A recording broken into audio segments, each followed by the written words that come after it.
LinkedIn, and also Telecovi.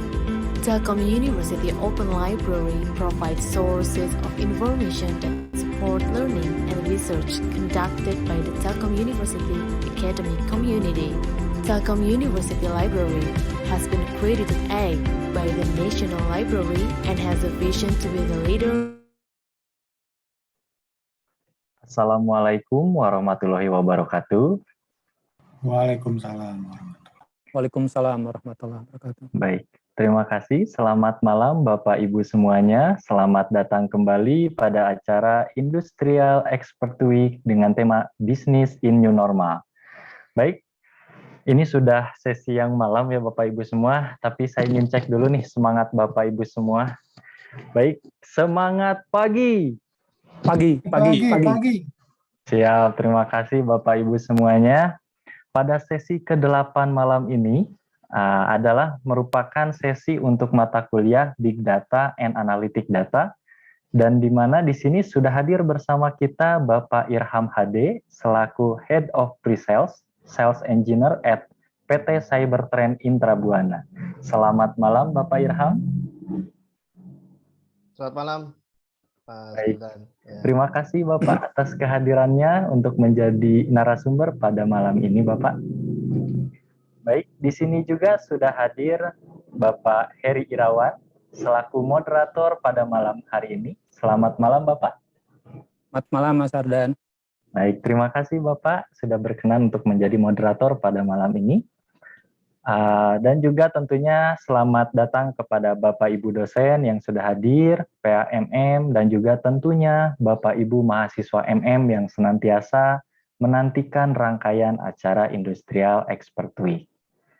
Baik, Bapak Ibu semuanya, seperti biasa sebelum kita melanjutkan kepada acara inti, alangkah baiknya kita berdoa sejenak untuk kesehatan kita semua, kerabat, keluarga, teman, dan juga tentunya untuk kelancaran pada acara malam hari ini. Baik, untuk berdoa berdasarkan agama dan kepercayaan masing-masing, kami persilahkan.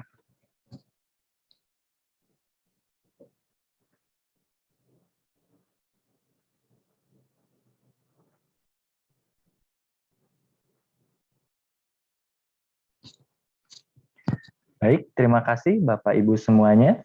Untuk acara selanjutnya, mari kita simak terlebih dahulu lagu Indonesia Raya dan juga Mars Telkom University. Kepada Bapak Ibu semuanya diharapkan untuk duduk tegak.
bersama padukan langkah, bawa bangsa menuju garis depan.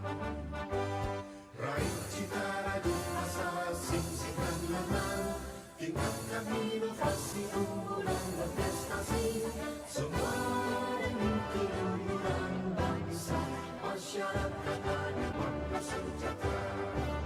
Laksanakan pendidikan dengan semangat pengabdian, ciptakan kehidupan gemilang. Telkom University, kebanggaan Pertiwi, maju dengan karya, berperan bagi bangsa, bagi Indonesia, bagi dunia.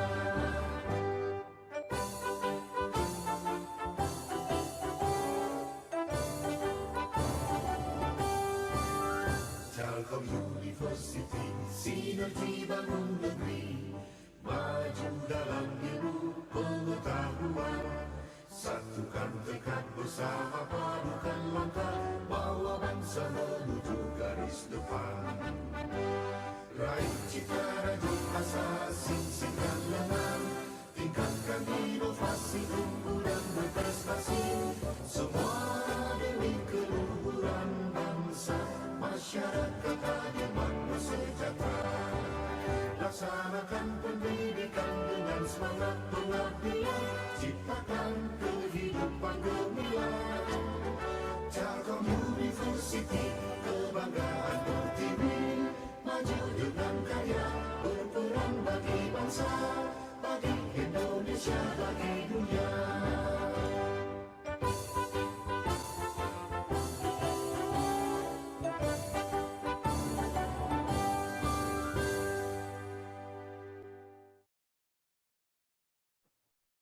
Baik, terima kasih banyak.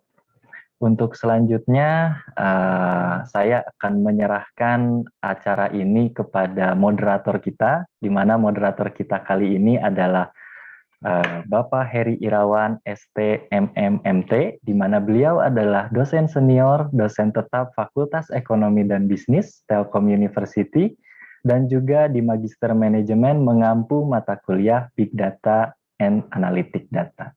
Baik Bapak, untuk waktu ke depan hingga pukul 20.30, Zoom ini kami serahkan kepada Bapak. Mangga Pak Heri. Oke, terima kasih Mas Ardan. Bismillahirrahmanirrahim. Assalamualaikum warahmatullahi wabarakatuh. Waalaikumsalam warahmatullahi wabarakatuh. Selamat malam dan semangat pagi. Ya. Pagi. Cukup kontroversial kita mengucapkan semangat pagi di tengah malam. Selamat malam Mas Irham. Malam, boleh Pak. Saya panggil Mas ya? Silakan Pak. Ini karena termasuk talent muda juga ya yang kita hadirkan, tapi tidak sekedar hanya muda. Kalau kita lihat dari experience-nya, pengalamannya, beliau sudah sangat mumpuni dan banyak berkiprah ya kalau kita bicara dengan konteks data analitik.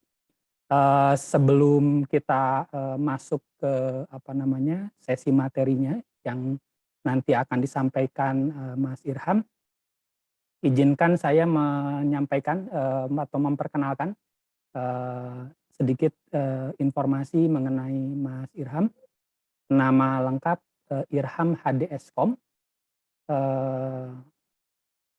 Beliau adalah Head of Pre-Sales atau Sales Engineer for Data Service di PT Cybertrend Intrabuana. Ini adalah perusahaan yang salah satu mitra juga dari Telkom Group juga ya Mas Irham ya. Beliau lahir di Jakarta, pendidikan dari Budi Luhur University, majoring di Computer Science ya. Pengalamannya sangat banyak, ini agak sulit saya rangkum, tapi intinya beliau sudah malang melintang di industri IT lebih dari 10 tahun. Berbagai kegiatan yang banyak dilakukan terkait kolaborasi data warehouse dan juga big data ya. Beliau adalah data warehouse dan big data spesialis profesional yang banyak menangani proyek-proyek yang berkaitan dengan pengelolaan big data, data warehouse, real-time analytic, dan reporting solution. Beliau juga sebagai senior software engineer consultant, kemudian juga expertise di data warehouse and business intelligence technology.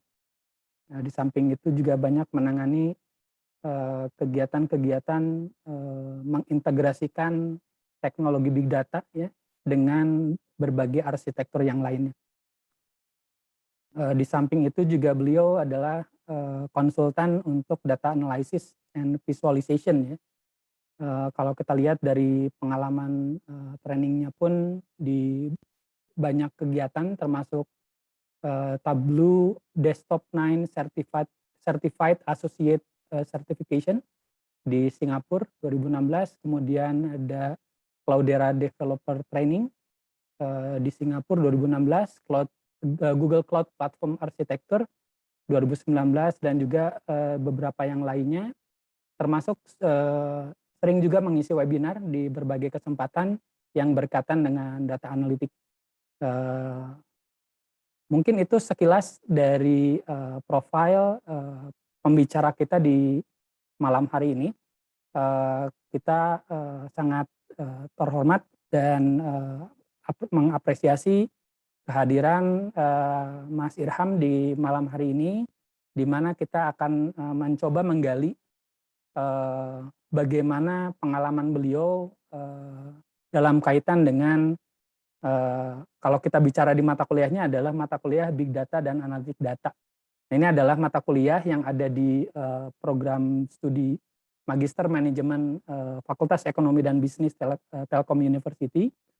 Nah, kalau boleh kami katakan ini adalah termasuk salah satu atau mungkin kita yang pionir ya di Fakultas Ekonomi, Prodi Magister Manajemen yang mewajibkan atau memprovide mata kuliah Big Data untuk para mahasiswanya.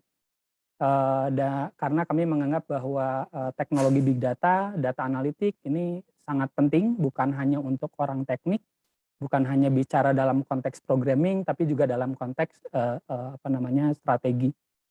Nah, oleh karena itu kehadiran Mas Irham di kesempatan hari ini, di malam hari ini, kita harapkan bisa menambah wawasan kita dari sharing beliau berkenaan dengan pengalaman beliau selama kurang lebih 10 tahun ya di industri IT, khususnya berkaitan dengan pengelolaan Big Data. Nah, seperti kita tahu ya, kalau kita bicara Big Data, banyak jargon yang muncul ya, Big Data is new gold, new mine, ya, new oil, new soil. Tapi di sisi lain juga banyak yang mengatakan atau sebagian mengatakan Big Data is a big trash ya.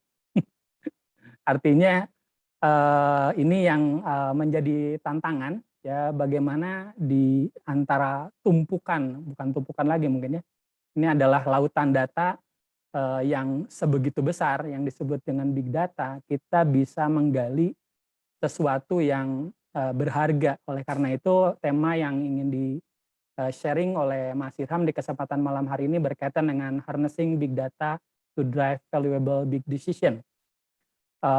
Karena kita tahu kalau kita bicara konsep sistem informasi ya di masa lalu, kita tahu mulai dari data, kemudian proses, kemudian diolah menjadi informasi, kemudian berikutnya jadi knowledge, dan kemudian jadi wisdom. Nah, sekarang kita mulai balik lagi ngomongin ke belakang gitu. Kita ngomongin lagi ke data. Karena ada konsep big data, ada sesuatu yang besar di sana. Bagaimana kita lihat data tergenerate sedemikian besar dalam waktu yang singkat. Bahkan data dari sekian puluh tahun yang terjadi di masa lalu itu hanya terciptakan dalam beberapa tahun saja di akhir-akhir ini. Nah, ini yang menarik yang ingin kita coba gali. Nah, mudah-mudahan teman-teman di mahasiswa DMM TELU itu bisa mendapatkan insight ini. Mungkin itu sebagai pengantar. Mas Irham sudah siap? Oke. Mungkin waktunya kurang lebih sekitar 30 atau sampai 40 menitan ya Mas ya, untuk sharing materinya. Nah, nanti yang akan lebih panjang karena waktu kita cukup lumayan leluasa sampai 20-30, mudah-mudahan Mas Irham tidak keberatan dengan pertanyaan dari teman-teman. Gitu. Mohon silahkan Mas Irham bisa dimulai sesi, kami persilahkan ke Mas Irham. Oke, baik. Terima kasih Pak Heri Irawan atas waktu yang telah diberikan. Mungkin juga Assalamualaikum warahmatullahi wabarakatuh. Waalaikumsalam. Selamat malam pada rekan-rekan peserta juga untuk acara kita pada malam hari ini. Ya, terima kasih lagi-lagi pada pihak Telkom University khususnya di manajemen ya terkait dengan agenda ataupun event yang sangat bernilai saat ini ya terkait dengan bagaimana kita bisa menggali peluang-peluang dari industri ataupun dari bisnis yang ada di dalamnya tentunya gitu ya. Khususnya bagaimana kita menyikapi bisnis ini dalam era new normal ya. Apalagi dalam 2 tahun terakhir kita pastinya memiliki turbulensi yang sangat hebat gitu ya terkait dengan pandemi, dan ini bukan hanya lokal kita saja tetapi ini menjadi global issue ya, yang mau nggak mau siapa yang bisa survive dialah yang akan terus ya bisa melangsungkan bisnis atau industri yang terjadi. Baik, mungkin izin saya share sedikit ya apa yang saya paparkan. Mungkin saya nanti akan singkat saja gitu ya, nggak terlalu dalam. Mungkin nanti kita bisa tadi ya disampaikan Pak Heri, kita harapkan bisa diskusi lebih banyak, dan juga saya juga harapkan saya bisa dapat banyak belajar.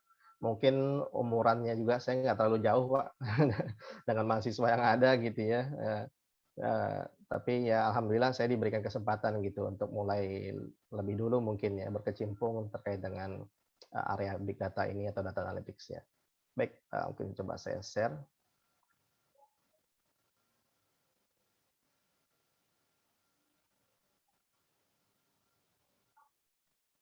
Oke, sudah kelihatan ya? Sudah terlihat slide saya? Sudah, Pak.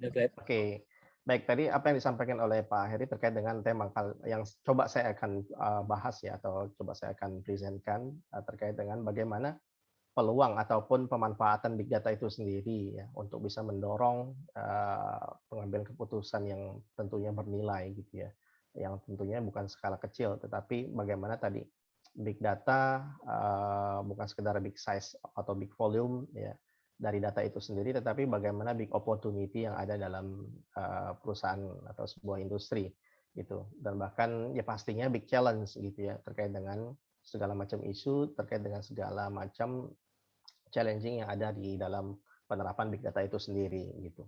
Nah, oleh sebab itu kita bisa melihat sebenarnya industri trend itu saat ini seperti apa gitu ya. Nah, industri trend saat ini pastinya kita bisa melihat bagaimana ketika krisis ya digital imperatif ya tentunya di sini akan lebih cepat ya penerapannya ataupun pemberlakuannya gitu ya, dibanding sebelum-sebelumnya, dan bahkan kita bisa lihat bagaimana digitalisasi ini pun juga ya terkait dengan teknologi yang ada, yang pemanfaatan terhadap fungsi-fungsi yang ada gitu ya. Nah, itu pasti mempengaruhi juga secara habit ya, khususnya bagi kita sebagai customer atau pengguna jasa atau pembeli segala macam gitu ya. Nah, itu pun juga perlu menjadi concern dari pemegang bisnis tentunya di setiap industri, bagaimana mereka mampu untuk bisa menyesuaikan gitu terhadap perkembangan yang ada ya, khususnya dalam digital imperatif ini gitu ya, sesuai dengan kebutuhan yang ada di market gitu. Oleh sebab itu bagaimana peralihan digital itu pastinya lebih cepat ya, di mana pasti tadi ya layanan penjualan ya, lalu layanan jasa ya yang terlibat pastinya menggunakan tadi ya saluran digital sekarang ini sangat masif ya, dan itu menjadi terkadang salah satu mandatory gitu ya untuk bisa disediakan oleh masing-masing industri yang ada gitu.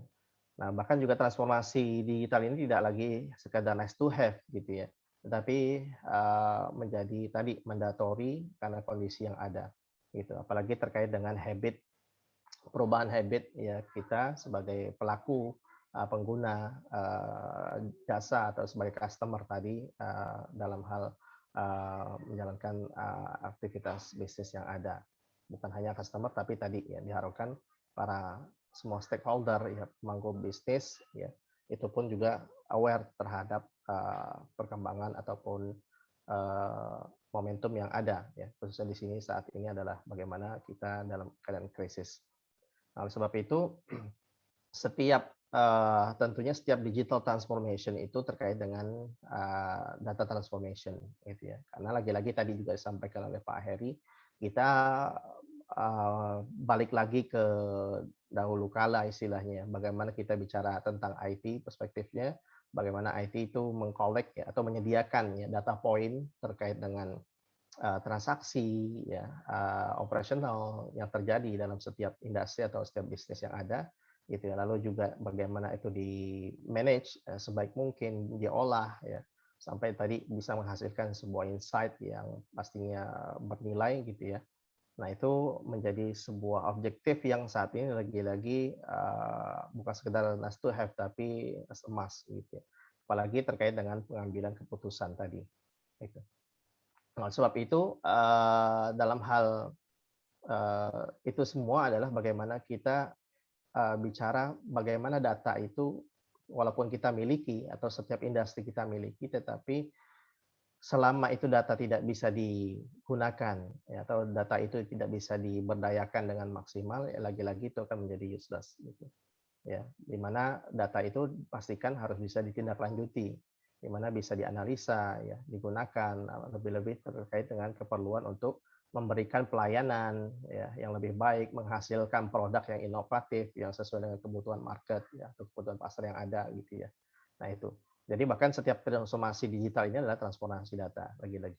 Jadi kalau kita bicara terkait dengan digital transformation, ya lagi-lagi itu adalah sebuah data transformation. Nah, data science and AI ini adalah bagian dari big data itu sendiri sebenarnya. Makanya bisnis yang resilience ya terhadap impact COVID itu adalah yang mereka biasanya itu sudah sigap dari awal gitu ya.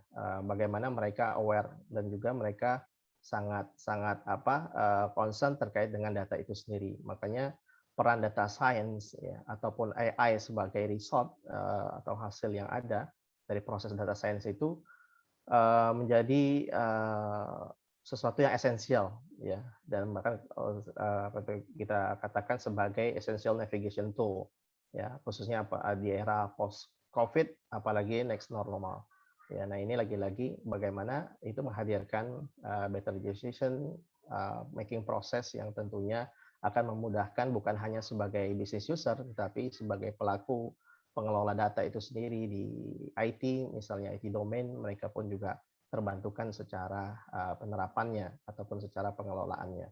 Nah, oleh sebab itu, data science and AI itu juga menjadi core dari big data itu sendiri untuk bisa mensajikan peluang-peluang ataupun membantu untuk mengambil keputusan yang valuable tadi.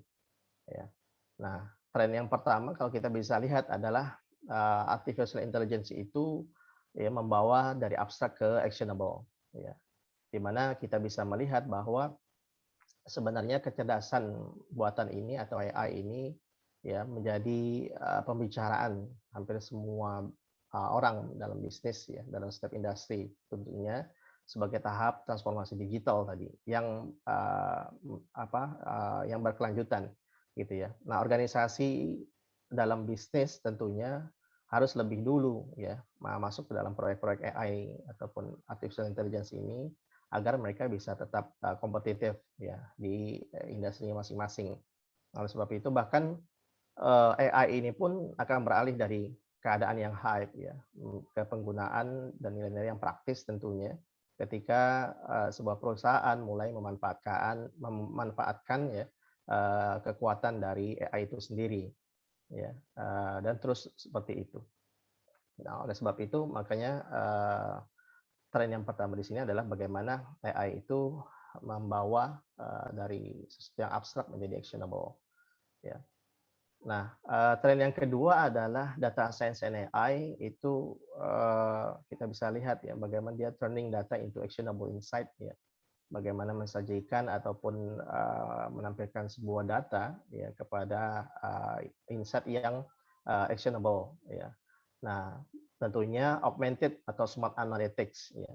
Itu di masa depan dalam survei Gartner ya di bulan Juni 2020 itu menjadi analytics yang sangat dipakai di masa depan ya. Dan bahkan kalau kita lihat bagaimana global augmented analytics market size ya diharapkan bisa mencapai 22,4 billion US dollar pada tahun 2025. Ya, itu berdasarkan research dari Galview Research ya. Seperti itu. Nah, makanya data science and AI inilah menjadi kebutuhan lagi-lagi terkait dengan pemenuhan dari big data atau implementasi big data itu sendiri dalam sebuah bisnis atau perusahaan. Nah, yang ketiga adalah data culture and data literacy. Nah, ini juga bagian yang penting ya. Setelah kita banyak pembicaraan tentang data science dan AI itu ya, yang merupakan bagian dari core bisa jadi menjadi core dari big data itu sendiri ya, untuk bisa mensajikan data yang akurat ya, yang valuable ya. Nah, data culture ini dan data literasi pun juga perlu dibangun ya. Organisasi perlu membangun data literasi ya, inkubator ya, atau guna mapping atau mendefine ya data skill gap yang ada seperti apa ya. Karena kita bicara data tetapi secara budaya data pun belum aware ya di masing-masing individu pelaku bisnis itu sendiri, sehingga mereka tidak bisa memberikan inisiatif ataupun memberikan sebuah inovatif ya terkait dengan keputusan-keputusan yang perlu diambil ya untuk keberlangsungan bisnis baik secara operasional maupun secara komersilnya ya. Nah, oleh sebab itu bisnis harus bisa mengambil inspirasi dari pihak akademik ya. Contohnya bahkan di sini kita bisa lihat bagaimana inisiatif yang disajikan yang dihadirkan oleh Telkom University khususnya di Magister Management gitu ya, untuk bisa memberikan pengetahuan atau sharing knowledge terkait dengan kebutuhan-kebutuhan data culture ini. Nah, di sini pun juga kita hadirkan bagaimana peran big data salah satunya di situ. Ya, yang memang membutuhkan bukan hanya secara teknologi tetapi talent ataupun resource yang terlibat dalam bisnis tersebut harus juga aware terkait dengan data. Ya, di mana di situ diperlukan training dan juga sertifikasi terkait dengan tools atau teknologi ataupun metodologi yang terlibat di dalamnya. Nah, tren yang keempat adalah AI dan data science tadi ya telah banyak ya di-adopt ataupun telah banyak diimplementasikan di berbagai industri.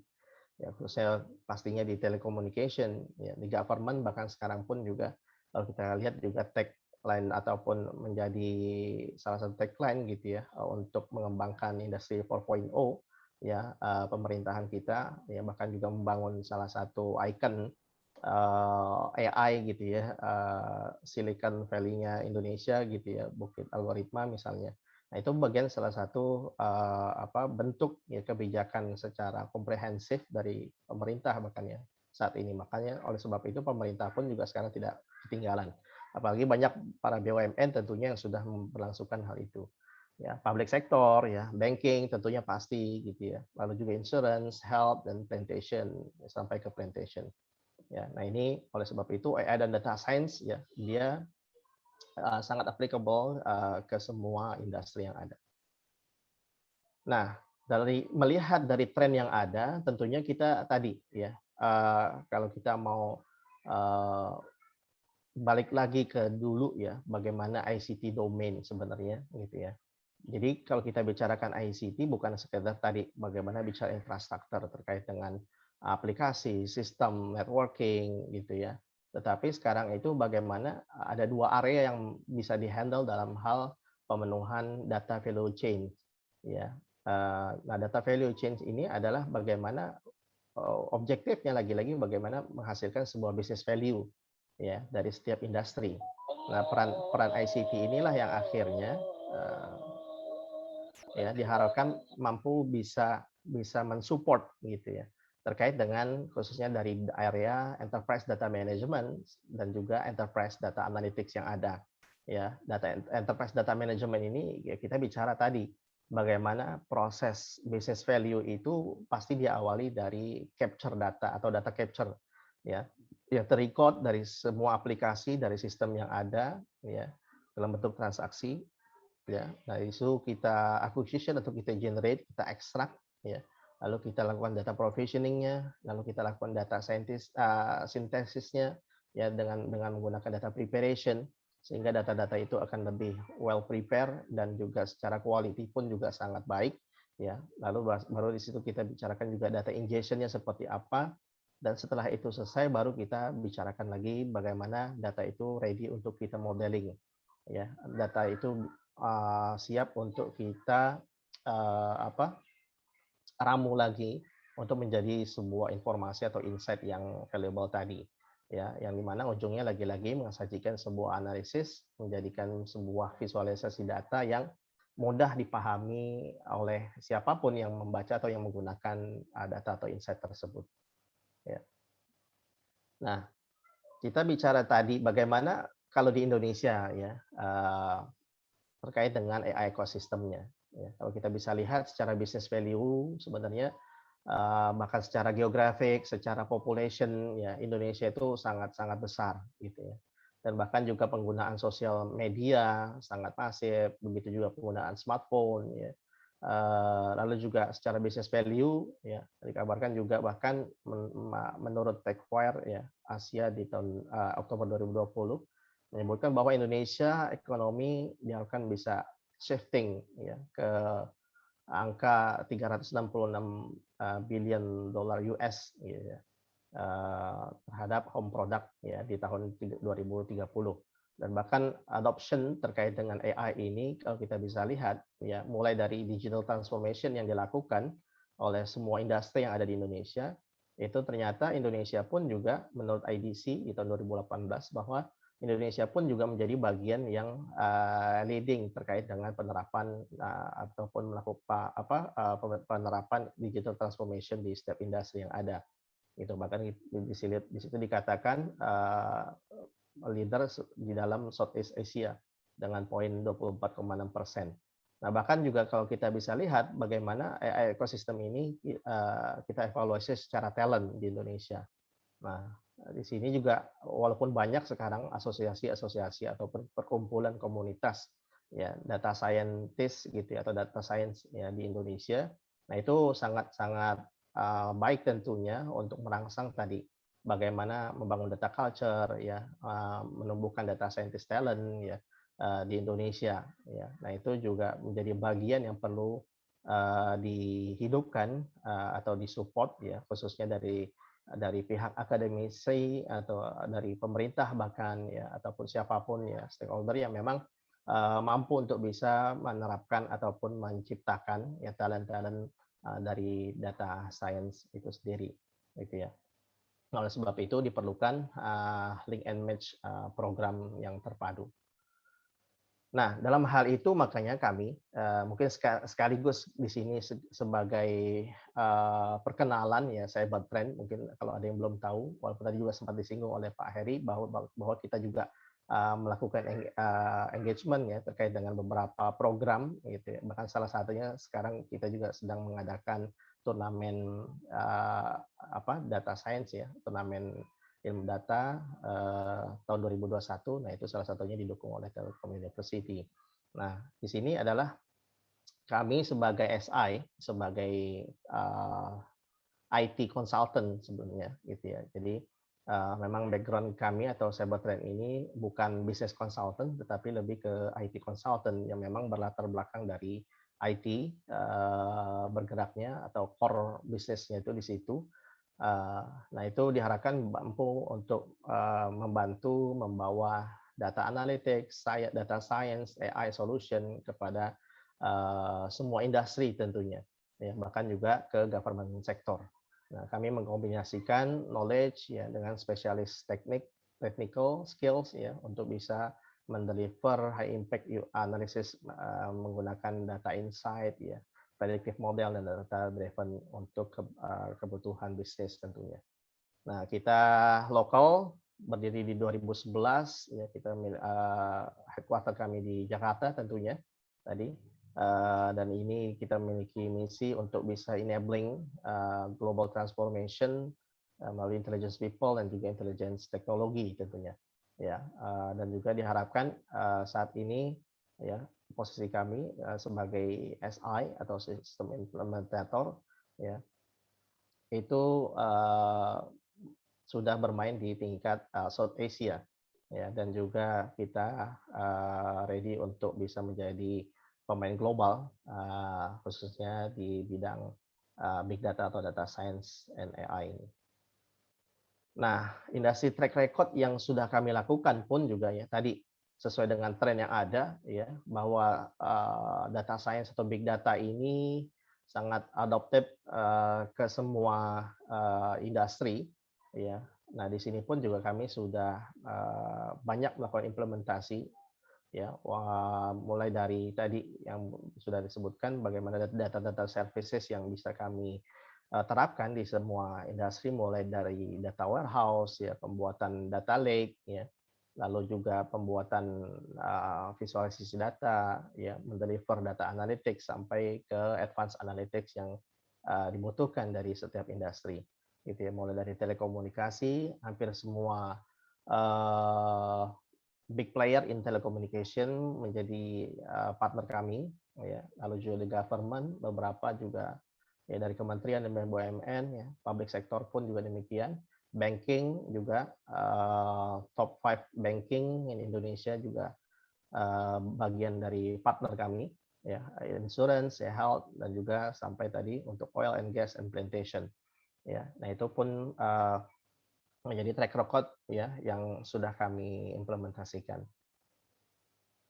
Nah, secara kebutuhan big data tadi itu sendiri ataupun data science and AI tentunya, ya, di sini kita pun juga memiliki end-to-end smart solution, ya, untuk mengenabling tadi sesuai dengan misi kami, ya, khususnya dalam hal intelligence teknologi, ya. Tentunya kami pun juga bekerja sama dengan beberapa prinsipal teknologi untuk bisa bersama-sama, ya, berkolaborasi untuk memberikan solusi terkait tools atau teknologi yang digunakan di dalam penerapan big data itu sendiri, ya. Lalu juga kita juga menyediakan data services, ya, yang tentunya berdasarkan deep industry domain knowledge, ya, yang ada di masing-masing industri yang ada. Kita juga memiliki on product innovation based our experience, ya, berdasarkan pengalaman kami, sehingga kami membuat sebuah platform ataupun sebuah template, gitu, ya, untuk mempercepat, ya, menghadirkan atau mensajikan solusi-solusi data analytics di masing-masing bisnis atau industri yang ada.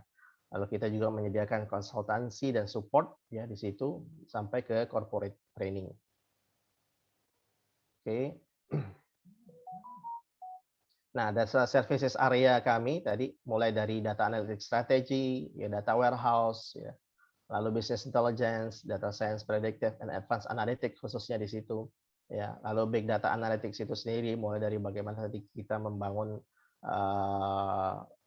big bang dari data platformnya, ya, untuk data lake misalnya.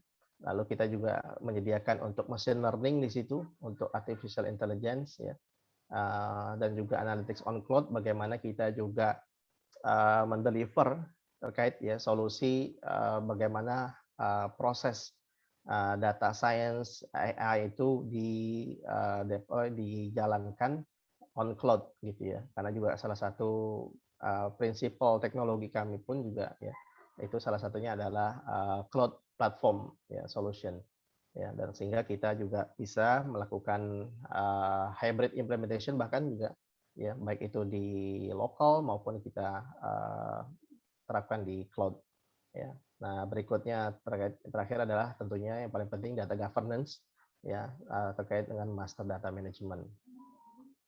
Nah, di sini juga dalam penerapan big data tadi atau data science, ya, atau AI, kita pun juga menghadirkan beberapa inovasi ya terkait produk. Nah, ini juga salah satu bagaimana kita bisa harapkan bisa survive ya dari kompetisi yang ada terkait dengan solusi-solusi yang berkembang. Karena banyak juga ya para SI ya yang memiliki solusi yang sama, bahkan berpartner bergandengan dengan prinsip teknologi yang sama gitu ya. Nah, makanya kita pun juga harus memiliki inovasi terkait dengan solusi-solusi yang ada, yang itu sudah juga disesuaikan dengan kebutuhan-kebutuhan dari market yang ada. Ya, kadang bahkan bagaimana kita bisa mensajikan sesuatu yang cepat, gitu ya, secara implementasi, secara cost juga, secara efisiensinya seperti apa, gitu ya. Makanya kita lakukan kita membuat sebuah produk ya internal ya, dari sini salah satunya ada Citran Vision. Nah, di sini kita memiliki template ya untuk data analytics dan juga data visualisasi terkait di beberapa industri use case ya. Di sini ada misalnya retail analytics, ada HR analytics, bagaimana kita juga bisa melihat di situ. Di HR misalnya kita bisa melihat talent manajemennya seperti apa gitu ya, succession planning-nya bagaimana gitu. Nah, itu pun kita juga sudah memiliki template-template sesuai dengan best practice di HR area atau area HR tadi. Lalu juga ada Smart Gov, ya ini difungsikan atau diimplementasikan biasanya dalam pemerintahan daerah ya. Nah, karena kan di pemerintahan daerah itu ada kebijakan namanya sistem pemerintahan berbasis elektronik atau SPBE. Nah, salah satunya itu tadi ya proses digital transformasinya sampai ke ujung bagaimana data itu bisa divisualisasikan ya, apalagi kalau kita bicara kebutuhannya untuk pengambilan keputusan di level kepala daerah segala macam dihadirkan di dalam ruang data center atau war room mereka gitu ya. Nah, itu kita juga sudah ada template-nya dan itu juga disesuaikan dengan KPI-KPI yang berlaku di masing-masing dinas yang ada di pemerintahan. Yang berikutnya adalah kita punya namanya Citran Max. Nah, ini lagi-lagi juga bagian dari penerapan machine learning dan juga artificial intelligence di dalamnya, bagaimana kita melakukan optimasi terkait dengan supply chain dan sales territory management. Ya, yang pertama di situ ada sales district dan sales journey optimizer. Nah, kami based on experience lagi tadi ketika kami menerapkan sebuah solusi atau mengimplementasikan big data ya di salah satu FMCG, kami mendapatkan sebuah inovasi di sini yang akhirnya kami coba adopt untuk menjadi sebuah produk ya terkait dengan sales district dan sales journey optimizer dan juga delivery road optimizer. Nah, di sini fungsinya adalah bagaimana melakukan canvassing, ya, sales canvassing yang secara tepat, ya, secara efektif, secara efisien, sehingga setiap harinya biasanya sales itu diberikan di-assign ya untuk bisa melakukan canvassing ke semua store atau outlet yang ada. Nah, itu pun juga secara random biasanya, tetapi dengan proses atau dengan solusi Citran Max ini ataupun dengan penggunaan machine learning dan artificial intelligence ini, kita berdasarkan data history yang ada dari semua constraint yang ada, entah itu dari habit tokonya atau store-nya, lalu juga kondisi jalan segala macam ya, dan bahkan juga dari barang-barang yang biasa terjual di toko tersebut gitu ya. Nah, itu disajikan menjadi parameter, akhirnya itu menjadi sebuah rekomendasi. Jadi setiap salesman ketika dia mendapatkan assignment, mana toko yang pertama kali dia kunjungi gitu ya. Itu ada jam-jamnya. Kenapa dia harus mengunjungi toko A itu hanya di siang hari. Nah, itu ada beberapa constraint di situ di dalamnya yang terrecord sehingga dia akan lebih efektif ketika melakukan sales canvassing tersebut gitu ya. Nah, itu salah satu contohnya. Begitu juga dengan delivery road optimizer ya, ketika dia melakukan pengiriman barang ya untuk operasionalnya dia harus menggunakan vehicle apa gitu ya, apakah truk ataukah cukup motor segala macam. Nah, itu juga atas pertimbangan bukan hanya sekedar barang yang dikirim, tetapi juga pertimbangannya adalah tadi misalnya akses jalannya segala macam, dan bahkan juga memberikan rekomendasi terkait rute gitu ya. Seperti kayak kita mensajikan dalam streaming ya GPS yang ada, sehingga si driver akan mengikuti rekomendasi rute yang sudah terbuat di dalam aplikasi gitu. Nah, yang terakhir di sini adalah inovasi kita adalah Citizen Miles. Ya. Citizen Miles ini adalah lebih ke billing processing, ya, dari end to end, mulai dari preparation, production, distribution sampai monitoring. Ya, nah ini juga sudah kita jalankan di salah satu telco industry atau telco company. Ya. Nah, metodologi framework yang kami gunakan biasanya, ataupun yang tadi ya, hampir semua project-project yang kami implementasikan atau memberikan solusi terkait dengan data visualization, data analytics, bahkan data mining, ya, data science dan AI yang ada gitu ya. Nah itu kita memiliki ada beberapa di sini ada C Drive. Nah C Drive ini biasa kita gunakan untuk data analytics atau data visualization yang standar. Ya mungkin secara pendekatan analytics-nya itu masih deskriptif gitu ya, atau diagnostik. Ya, nah itu biasa kita lakukan discovery, di situ ada beberapa step ya secara metodologi yang kita lakukan. Mulai dari discovery. Nah, discovery ini bukan sekedar kita melakukan user requirement ataupun business requirement ya, tetapi lebih dari itu kita juga melakukan transfer knowledge terkait dengan solusi yang kita berikan. Nah, terkadang ini menjadi isu ketika kita bicara big data, ketika kita menerapkan sebuah teknologi ya, menjadi sebuah solusi yang akan kita implementasikan di project ataupun di implementasi big data kita gitu ya, ataupun data analytics kita. Nah itu biasanya user itu baru aware ketika mereka melakukan user acceptance test atau UAT gitu ya, karena mereka tidak diawali dengan pengetahuan dan pemahaman yang seimbang ya, entah itu terkait dengan scope ya, ruang lingkup yang ada, entah itu juga terkait dengan peran teknologi atau tools yang digunakan itu sejauh mana kemampuannya gitu ya. Nah itu yang akhirnya menjadi bahan kami membuat sebuah metodologi. Di sini adalah C Drive Cybertron Drive ya, dalam bentuk agile di situ, sehingga dalam discovery itu kita bukan hanya sekedar requirement gathering ya, ataupun menggather kebutuhan yang ada, tetapi kita juga menyamakan persepsi ya, juga menyamakan knowledge ya terkait dengan solusi yang kita akan implementasikan ya. Nah, baru di situ kita lakukan iterasi prototyping ya, dari setiap prosesnya, mulai dari data engineering-nya sampai ke data visualisasinya. Ya, lalu scale out untuk finalisasi dan berikutnya sampai UAT dan juga go live dan maintenance. Begitu juga untuk proses data mining atau data science proses, ya kita menggunakan yang umum diimplementasikan di setiap industri, yaitu Krebs DM. Ya, mulai dari data understanding, data preparation, modeling, evaluation sampai deployment itu sendiri. Nah, ini metodologi yang umum yang saat ini masih sangat efektif ya tentunya digunakan untuk bisa mendeliver kebutuhan big data di setiap industri tadi. Berikutnya juga ada di situ untuk ke metodologi yang ketiga, kita punya namanya Cybertron Service Management Methodology. Itu lebih bagaimana kita memberikan SLA terkait dengan maintenance ya, dari solusi atau dari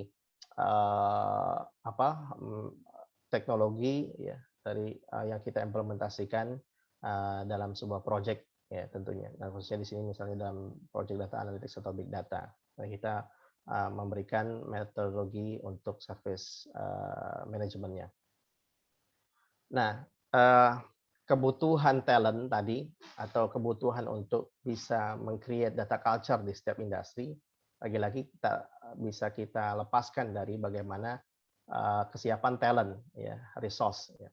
Nah, di sini kita pun juga seberapa canggih gitu ya, kita menerapkan atau memberikan solusi terkait data science ya. Kalau tidak berkesinambungan, berikutnya lagi-lagi itu akan menjadi kayak rongsokan mobil yang tidak pernah dipakai gitu ya. Nah, akhirnya lagi-lagi itu hanya sekedar tadi ya, wah di depan tetapi tidak berlangsung lama. Nah, oleh sebab itu data culture itu perlu dibangun, dan itu pun juga ini menjadi sebuah solusi dari kami ya untuk bisa mensajikan membuat ataupun mendevelop ya talent-talent ya terkait dengan big data atau data analysis atau data science ya. Nah, di sini kita juga ada beberapa step di situ ya, mulai dari assess and define ya, bagaimana kita melakukan assessment untuk keseluruhan ya, secara teknologi maupun environment yang ada ya. Lalu kita akan memberikan recommendation dan roadmap ya, rekomendasi dan roadmap yang ada terkait dengan data orchestration ya, terkait dengan bagaimana alur data yang ada secara best practice sampai ke identifikasi dan preparation pilot project-nya. Ya, nah berikutnya kita juga melakukan pengembangan untuk talent-nya itu sendiri, mulai dari assessment ya, talent pre-assessment ya. Kita akan melihat ya secara gap skill-nya itu seperti apa sih gitu ya, di bisnis atau di company tertentu gitu ya, untuk bisa kita sejajarkan dengan kualifikasi yang kita inginkan ya. Lalu kita dari situ bisa kita sesuaikan juga training apa yang perlu mereka jalankan ya, sampai ke evaluasi secara academic report juga gitu ya. Lalu berikutnya ada step untuk business case best practice Iya. ya. Di situ bagaimana kita juga melakukan sharing knowledge ya terkait dengan business case best practice-nya ya. Di situ kita juga melakukan sharing knowledge ya terkait dengan use case yang umum ya, yang related dengan industri yang sedang kita lakukan talent mapping-nya di situ ya, untuk bisa memunculkan gitu ya ide-ide dari mereka untuk bisa dijalankan sebuah pilot bisnis ya dalam case-nya tadi gitu. Nah, sehingga nanti untuk prakteknya ya di situ ada step berikutnya adalah practice business case assignment. Nah, di situ dari orang-orang yang sudah terpilih tadi, yang sudah mendapatkan training, sudah terevaluasi, bahkan juga sudah ikut melakukan kolaborasi piloting project ya. Nah, diharapkan di situ dia juga bisa melakukan capstone project gitu ya, sesuai dengan use case yang ada di perusahaannya masing-masing. Ya, tentunya kita juga melakukan mentoring dan coaching di situ. Lalu juga kita melakukan di situ mereka diharapkan bisa showcasing ya untuk mempresentasikan dan tentunya bisa mendapatkan feedback dari semua orang yang terlibat di dalamnya gitu ya. Dan terakhir kita juga melakukan support untuk konsultansi ya, maintenance support ya, dan juga expert sharing dan juga access to community. Nah, ini juga bagian dari framework yang menjadi solusi yang kami hadirkan untuk tadi ya, ke setiap industri, ke setiap perusahaan yang memang mereka membutuhkan ataupun mengenabling tadi kebutuhan-kebutuhan big data ya, khususnya dari kesiapan talent. Nah, yang terakhir, bagian terakhir nih mungkin ya terkait dengan use case. Nah, di sini use case apa sih yang pernah kita lakukan ataupun Cybertrend lakukan ya, ataupun kami ya di Cybertrend lakukan. Banyak sekali. Nah, yang mungkin paling challenging dalam artian secara area gitu ya. Nah, itu adalah mining industry ya, mining industry. Nah, jadi kita pernah melakukan implementasi big data di salah satu perusahaan mining ya, di perusahaan mining batubara khususnya gitu ya, untuk bisa menerapkan big data ya, yang ujungnya lagi-lagi tadi ya, ada data insight ya, yang tersajikan dalam bentuk visualisasi yang mudah dipahami ya, untuk bisa mengevaluasi secara performance ya, baik itu operational ya, tentunya pastinya, dan itu akan bisa memicu sebuah action yang berikutnya seperti apa ya. Nah, kenapa menariknya? Kalau kita lihat misalnya mining industry itu kan produknya itu sudah given gitu ya. Dia nggak bisa inovasi produk gitu. Produknya itu ya cukup ya cuma batu bara. Dia nggak bisa ngembangin batu bara versi A, B, C, D, E gitu ya. Ya bahkan batu bara rasa stroberi itu nggak mungkin gitu ya. Batu bara rasa pisang segala macam nggak mungkin. Nah, karena oleh sebab itu concern mereka itu lebih kepada operational. Ya, nah makanya key performance yang mereka paling tidak itu ada 3 di sini. Adalah bagaimana increase productivity, ya proses mereka hauling tadi, proses hauling mulai dari hulu ke hilir ya, dari ekstraksi bahan tambang yang ada, ya lalu dia bawa, ya lalu sampai dia shipping segala macam gitu ya. Nah itu yang mereka evaluasi, itu yang mereka kontrol, itu yang mereka monitoring sehingga diharapkan increase productivity gitu. Nah itu relatednya banyak nanti, ada beberapa use case yang nanti akan saya sampaikan. Lalu yang berikutnya adalah reduce cost pastinya. Ya, bagaimana ini sangat vital ya. Bahkan sebelum pandemi pun juga mereka itu tergantung dengan tadi global gitu ya, secara market ya, harga misalnya batu bara segala macam ya. Mau nggak mau mereka harus survive secara operasional tadi. Bagaimana mereka melakukan efisiensi yang sangat maksimal sehingga paling tidak reduce cost tadi ya. Lalu juga tentunya mereka menginginkan dalam proses operasional ini adalah zero accidents gitu ya, diharapkan. Karena apa? Lagi-lagi nanti akan mempengaruhi secara productivity ya. Kalau misalnya salah satu atau bahkan banyak ya secara accident yang terjadi khususnya di sisi resource ataupun SDM-nya gitu ya. Nah, itu pasti akan mengganggu proses atau siklus holding yang ada ya, penambangan yang ada dari hulu ke hilirnya. Oleh sebab itu paling tidak 3 key performance ini yang senantiasa menjadi patokan mereka untuk bisa tadi itu mereka bisa survive ya dalam artian untuk menjalankan industri di mining ini gitu. Nah, kita bisa lihat sebenarnya di sini ya hulu ke hilirnya tadi gitu ya. Mulai dari ekstraksi, walaupun di sini kita nggak sampai ke bagaimana optimalisasi dari sisi ekstraksi bahan tambang gitu, tetapi lebih kepada supporting surrounding-nya seperti apa ya. Nah, surrounding-nya itu kita bisa lihat sebenarnya bagaimana mereka itu secara bisnis ya, secara productivity, secara cost tadi ya, itu akan bisa terevaluasi ya. Nah, itu juga ada beberapa area-area yang menjadi pendukung itu semua terwujud gitu ya.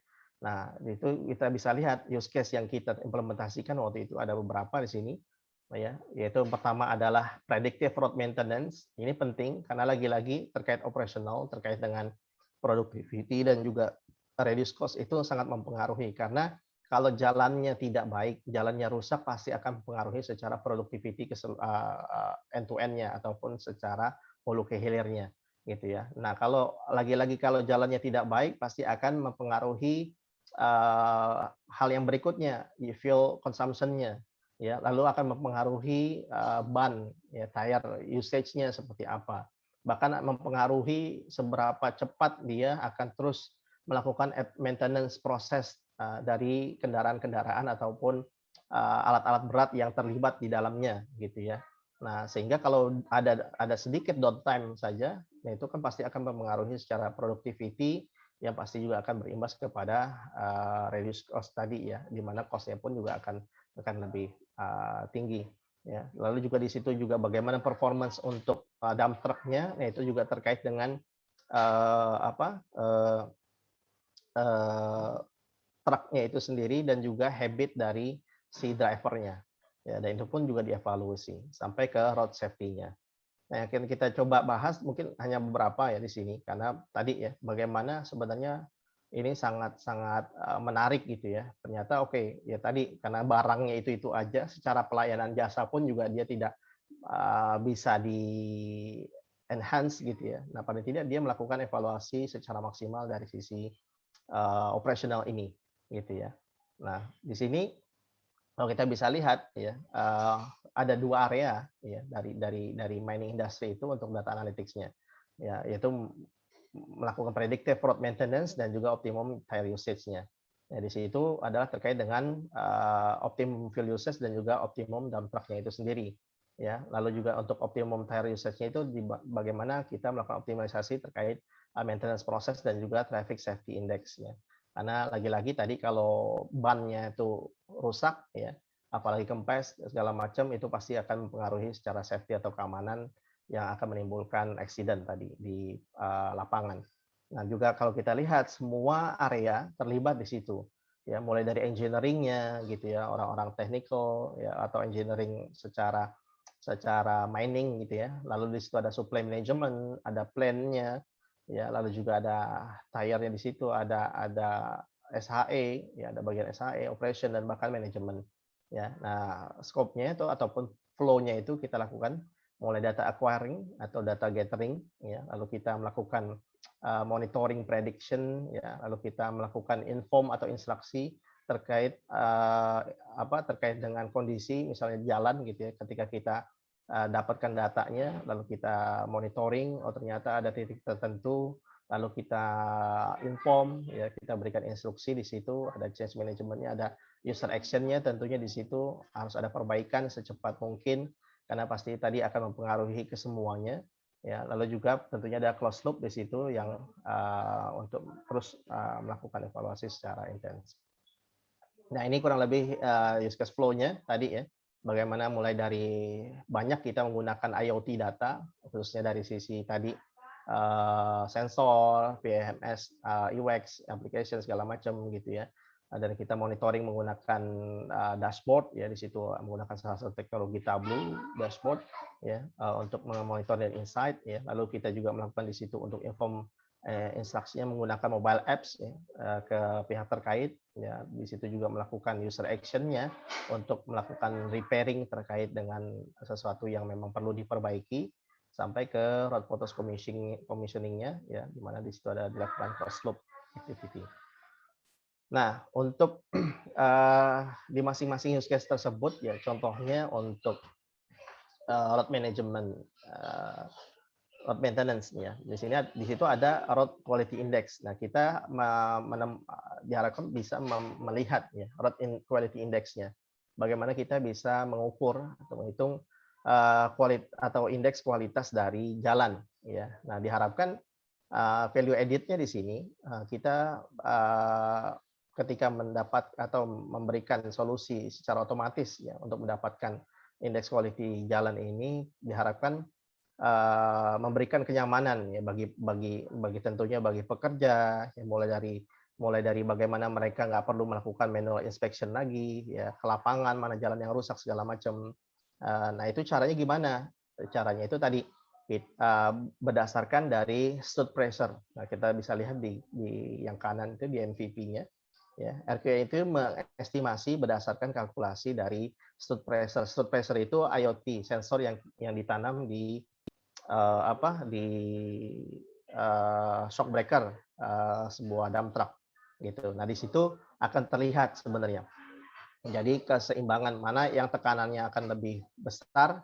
Nah, itu biasanya mengindikasikan berarti jalannya itu bergelombang dan jalannya itu tidak normal.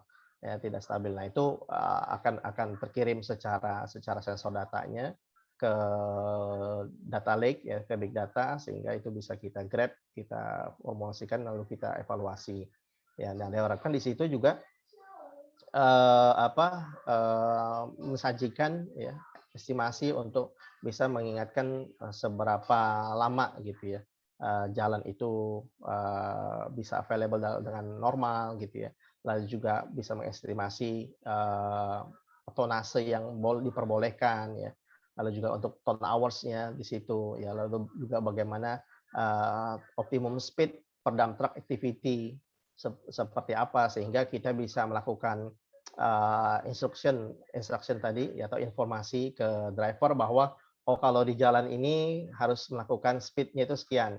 Gitu. Nah, itu kan akan related juga ke fuel consumption ya. Sehingga kalau dia tidak aware dengan hal itu, dia sembarangan banyak melakukan rem, pasti akan mempengaruhi dari sisi konsumsi ataupun fuel burn rate-nya tadi. Ya, lalu juga pastinya tadi kita bisa mengestimasi untuk optimum fuel usage per dump truck activity sampai ke actual condition of the road tadi. Jadi kondisi real di jalan seperti apa. Nah, berikutnya predictive fuel usage. Nah, tadi diharapkan ya bisa meng-acquiring visualisasi dari burn rate yang ada di setiap area ya. Nah, itu lagi-lagi untuk mengguidance ya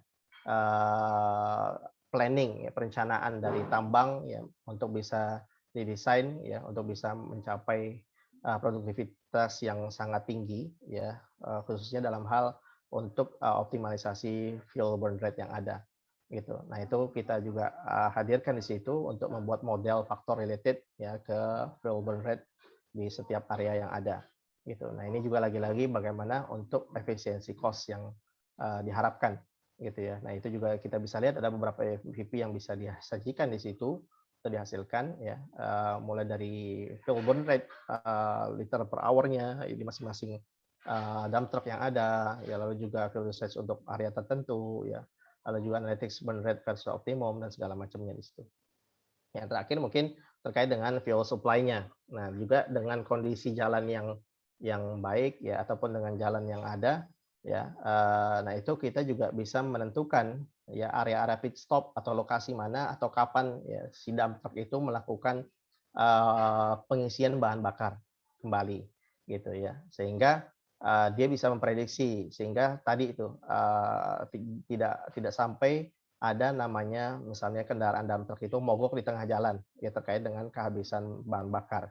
Dan itu pastinya akan mempengaruhi secara productivity gitu ya. Nah, oleh sebab itu dia mendapatkan monitoring gitu terkait dengan kapan dia bisa mendapatkan kapan dia harus isi bensin, kapan di mana lokasinya, ya di waktu kapan gitu ya. Nah, itu karena semuanya terrecord di big data itu sendiri. Nah, itu kurang lebih sebenarnya apa yang pernah kami lakukan ataupun beberapa yang saya dan juga teman-teman implementasikan terkait big data dan analytics di industri yang ada. Mungkin itu saja. Terakhir, untuk challenge-nya, ya, common challenge yang ada sebenarnya itu tadi ada 3 faktor ya terkait technical, organisasi, dan juga resource. Ya. Nah, technical itu pasti ya, ketika kita bicara big data, ya pasti jumlah data yang besar, ya pasti akan dievaluasi secara performance. Lalu data collection-nya itu seperti apa, batching ataupun dia streaming, ya, atau real time segala macam, ya. Lalu juga data quality pastinya, bagaimana data validasinya, data preparation-nya, ya, sehingga data itu betul-betul siap untuk di modeling, siap untuk dianalisa, siap untuk divisualisasi. Ya, nah organisasi challenge itu biasanya adalah confusion and anxiety. Nah ini biasanya kenapa mereka itu kebingungan karena terlalu nyaman gitu ya dengan proses manual data analytics yang ada gitu ya. Selama ini mungkin mereka ya tadi saat dalam zona nyaman cukup dengan begini aja udah cukup gitu. Padahal lagi-lagi mereka sangat terbantukan ketika melakukan otomasi proses data analytics tadi. Ya, lalu pressure from top pastinya. Nah, salah satu challenge ya, ini ketika kami juga melakukan beberapa penetrasi ke memberikan solusi ya ke industri, khususnya tadi juga di mining industry. Salah satu challenge-nya itu adalah bagaimana yakin convince top level management untuk bisa menerapkan big data gitu ya. Mungkin awalnya makanya ketika kami POC ya biasanya melakukan proof of concept itu biasanya di challenge itu dari sisi IT-nya. Ketika IT itu sudah solve, tapi bagaimana IT bisa lagi-lagi tadi itu ya membawa ini meyakinkan pemangku keputusan atau pemegang kebijakan itu bisa memutuskan oke, decide to implement big data gitu ya. Nah, itu lagi-lagi perlu melakukan pembuktian proof of concept gitu ya dengan beberapa use case yang tadi ya. Use case yang terkait dengan bagaimana peningkatan productivity ya, lalu juga reduce cost dan juga zero accident ataupun bagaimana safety ya. Lalu juga ada lack of support dalam artian tadi mungkin nggak semua smooth ya di semua area tadi ya terkait dengan dari engineering-nya segala macam gitu, itu pasti ada aja terkait dengan dukungan di masing area. Pastinya juga budget ya, kalau kita implementasi ini pasti tidak mengkonsum budget yang sedikit. Nah, yang terakhir adalah resource ya. Resource itu adalah bagaimana concern-nya itu lebih kepada shortage of skills ya.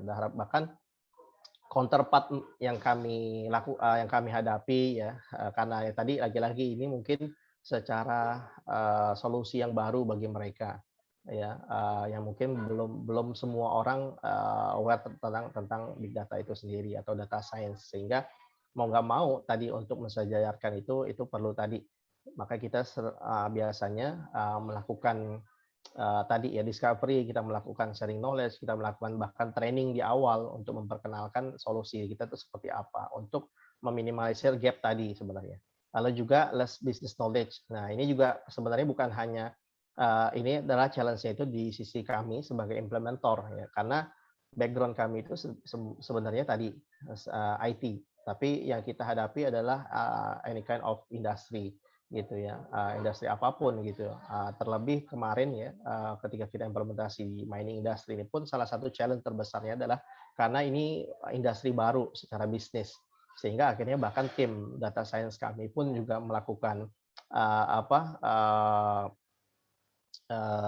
penggalian lebih dalam lagi ke subject matter expertnya di luar negeri gitu, karena memang hampir belum banyak gitu ya yang menerapkan big data khususnya di mining industry, sehingga banyak use case yang memang belum ditemukan gitu ya, sehingga tadi kita harus banyak gitu ya melakukan pencarian terkait dengan use case di luar seperti apa, dan pastinya juga tadi sesuai dengan kearifan lokal yang ada yang bisa adaptif di perusahaan lokal seperti apa. Oke, mungkin itu Pak Heri yang bisa saya sampaikan. Mungkin silakan kalau ada yang mau kita diskusikan. Saya serahkan dulu ke Pak Heri. Oke, terima kasih Mas Irham. Sangat komplit tadi pembahasannya terkait sudut pandang, mulai kita bicara bagaimana pentingnya big data analitik dalam hal ini. Tadi ada satu statement digital transformation, maka terkait juga dengan data transformation. Kemudian ada beberapa tren terkait dengan data science dan AI. Kemudian tadi juga ada beberapa yang di-highlight terkait dengan data culture, data literacy ya, yang itu juga menjadi tantangan, dan beberapa hal tadi mungkin dibahas juga mengenai studi kasus ya, bagaimana pengelolaan big data analitik di perusahaan tambang. Nah, di sini sudah ada banyak pertanyaan, Mas Irham. Mungkin saya coba bacakan. Mungkin yang pertama dari M. Rahman Ridatullah ya. Izin bertanya, bagaimana cara mengetahui sebuah korporasi telah siap mengadopsi kebijakan pemanfaatan big data dalam pengambilan keputusan strategis di bisnisnya? Misalnya dari mindset bisnis, dari attitude, skill, culture, ataupun sistem bisnisnya. Mohon pencerahan. Bisa langsung dijawab aja Mas ya, satu persatu. Oke, Ya, baik. silakan. Baik, terima kasih atas jawabannya, pertanyaannya, sorry. Baik, jadi memang di awal itu pasti kita melakukan assessment gitu ya. Jadi mulai dari kesiapan sistemnya ya, atau bahkan aplikasi atau sistem apa saja yang sudah atau current berjalan gitu, yang sedang berjalan atau yang dimiliki ya. Bahkan semua kondisi, bahkan termasuk terkait dengan talent tadi atau resource ya. Nah, itu yang diharapkan tadi. Jadi kalau untuk memenuhi secara teknologi mungkin sangat mudah gitu, tetapi lagi-lagi tadi itu kita bicara tentang sustainable implementation terkait dengan big data itu sendiri. Diharapkan bukan hanya tadi di awal, tetapi tidak digunakan secara jangka panjang. Nah, makanya kesiapan talent lagi-lagi, makanya tadi kita bicara data culture, data literacy itu sangat penting sebenarnya. Jadi yang paling penting tadi bukan hanya sekedar assessment environment atau sistem yang ada, tetapi bagaimana kita melakukan assessment terkait dengan resource-resource yang akan terlibat dalam implementasi atau penggunaan big data itu sendiri sebenarnya. Mungkin seperti itu, Pak. Oke, makasih jawabannya Mas Irham. Mudah-mudahan Pak Rahman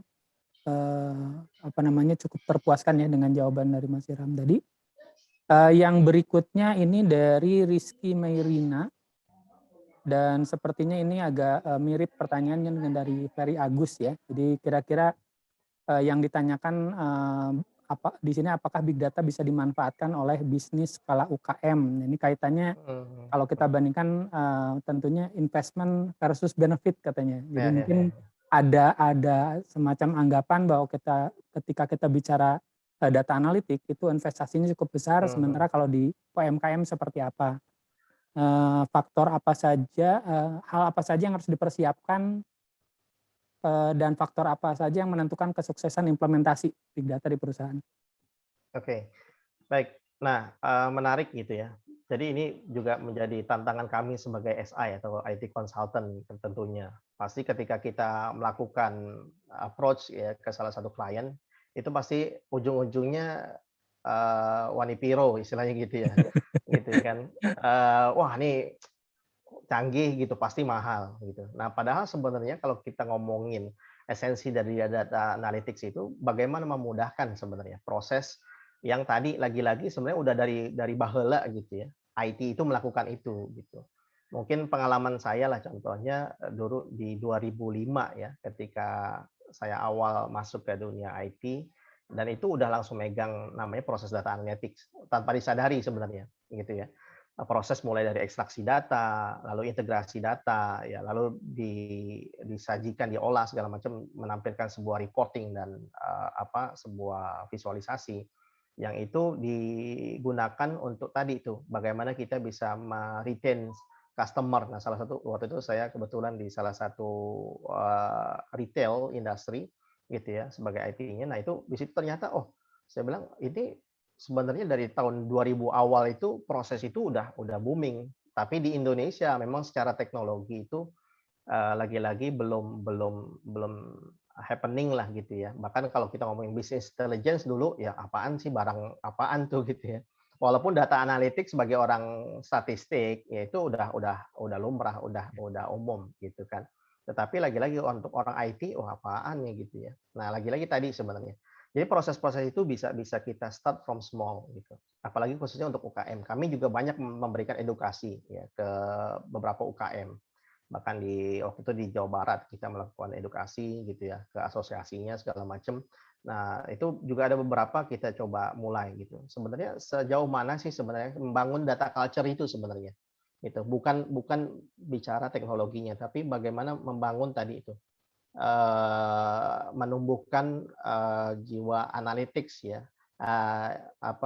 Dari setiap orang yang menjalankan bisnis itu untuk bisa memulai tadi itu menganalisa ya memanfaatkan data mereka untuk bisa menunjang mensupport keberlangsungan bisnis mereka gitu. Jadi sebenarnya kalau kita bicara memang kalau ngomongin big data itu secara literasi atau dalam artian dalam perspektif teknologi itu memang besar, tapi secara data analytics-nya itu sendiri sebenarnya bisa kita mulai gitu. Entah itu tadi mungkin mulai dari sekarang banyak tools yang free gitu ya.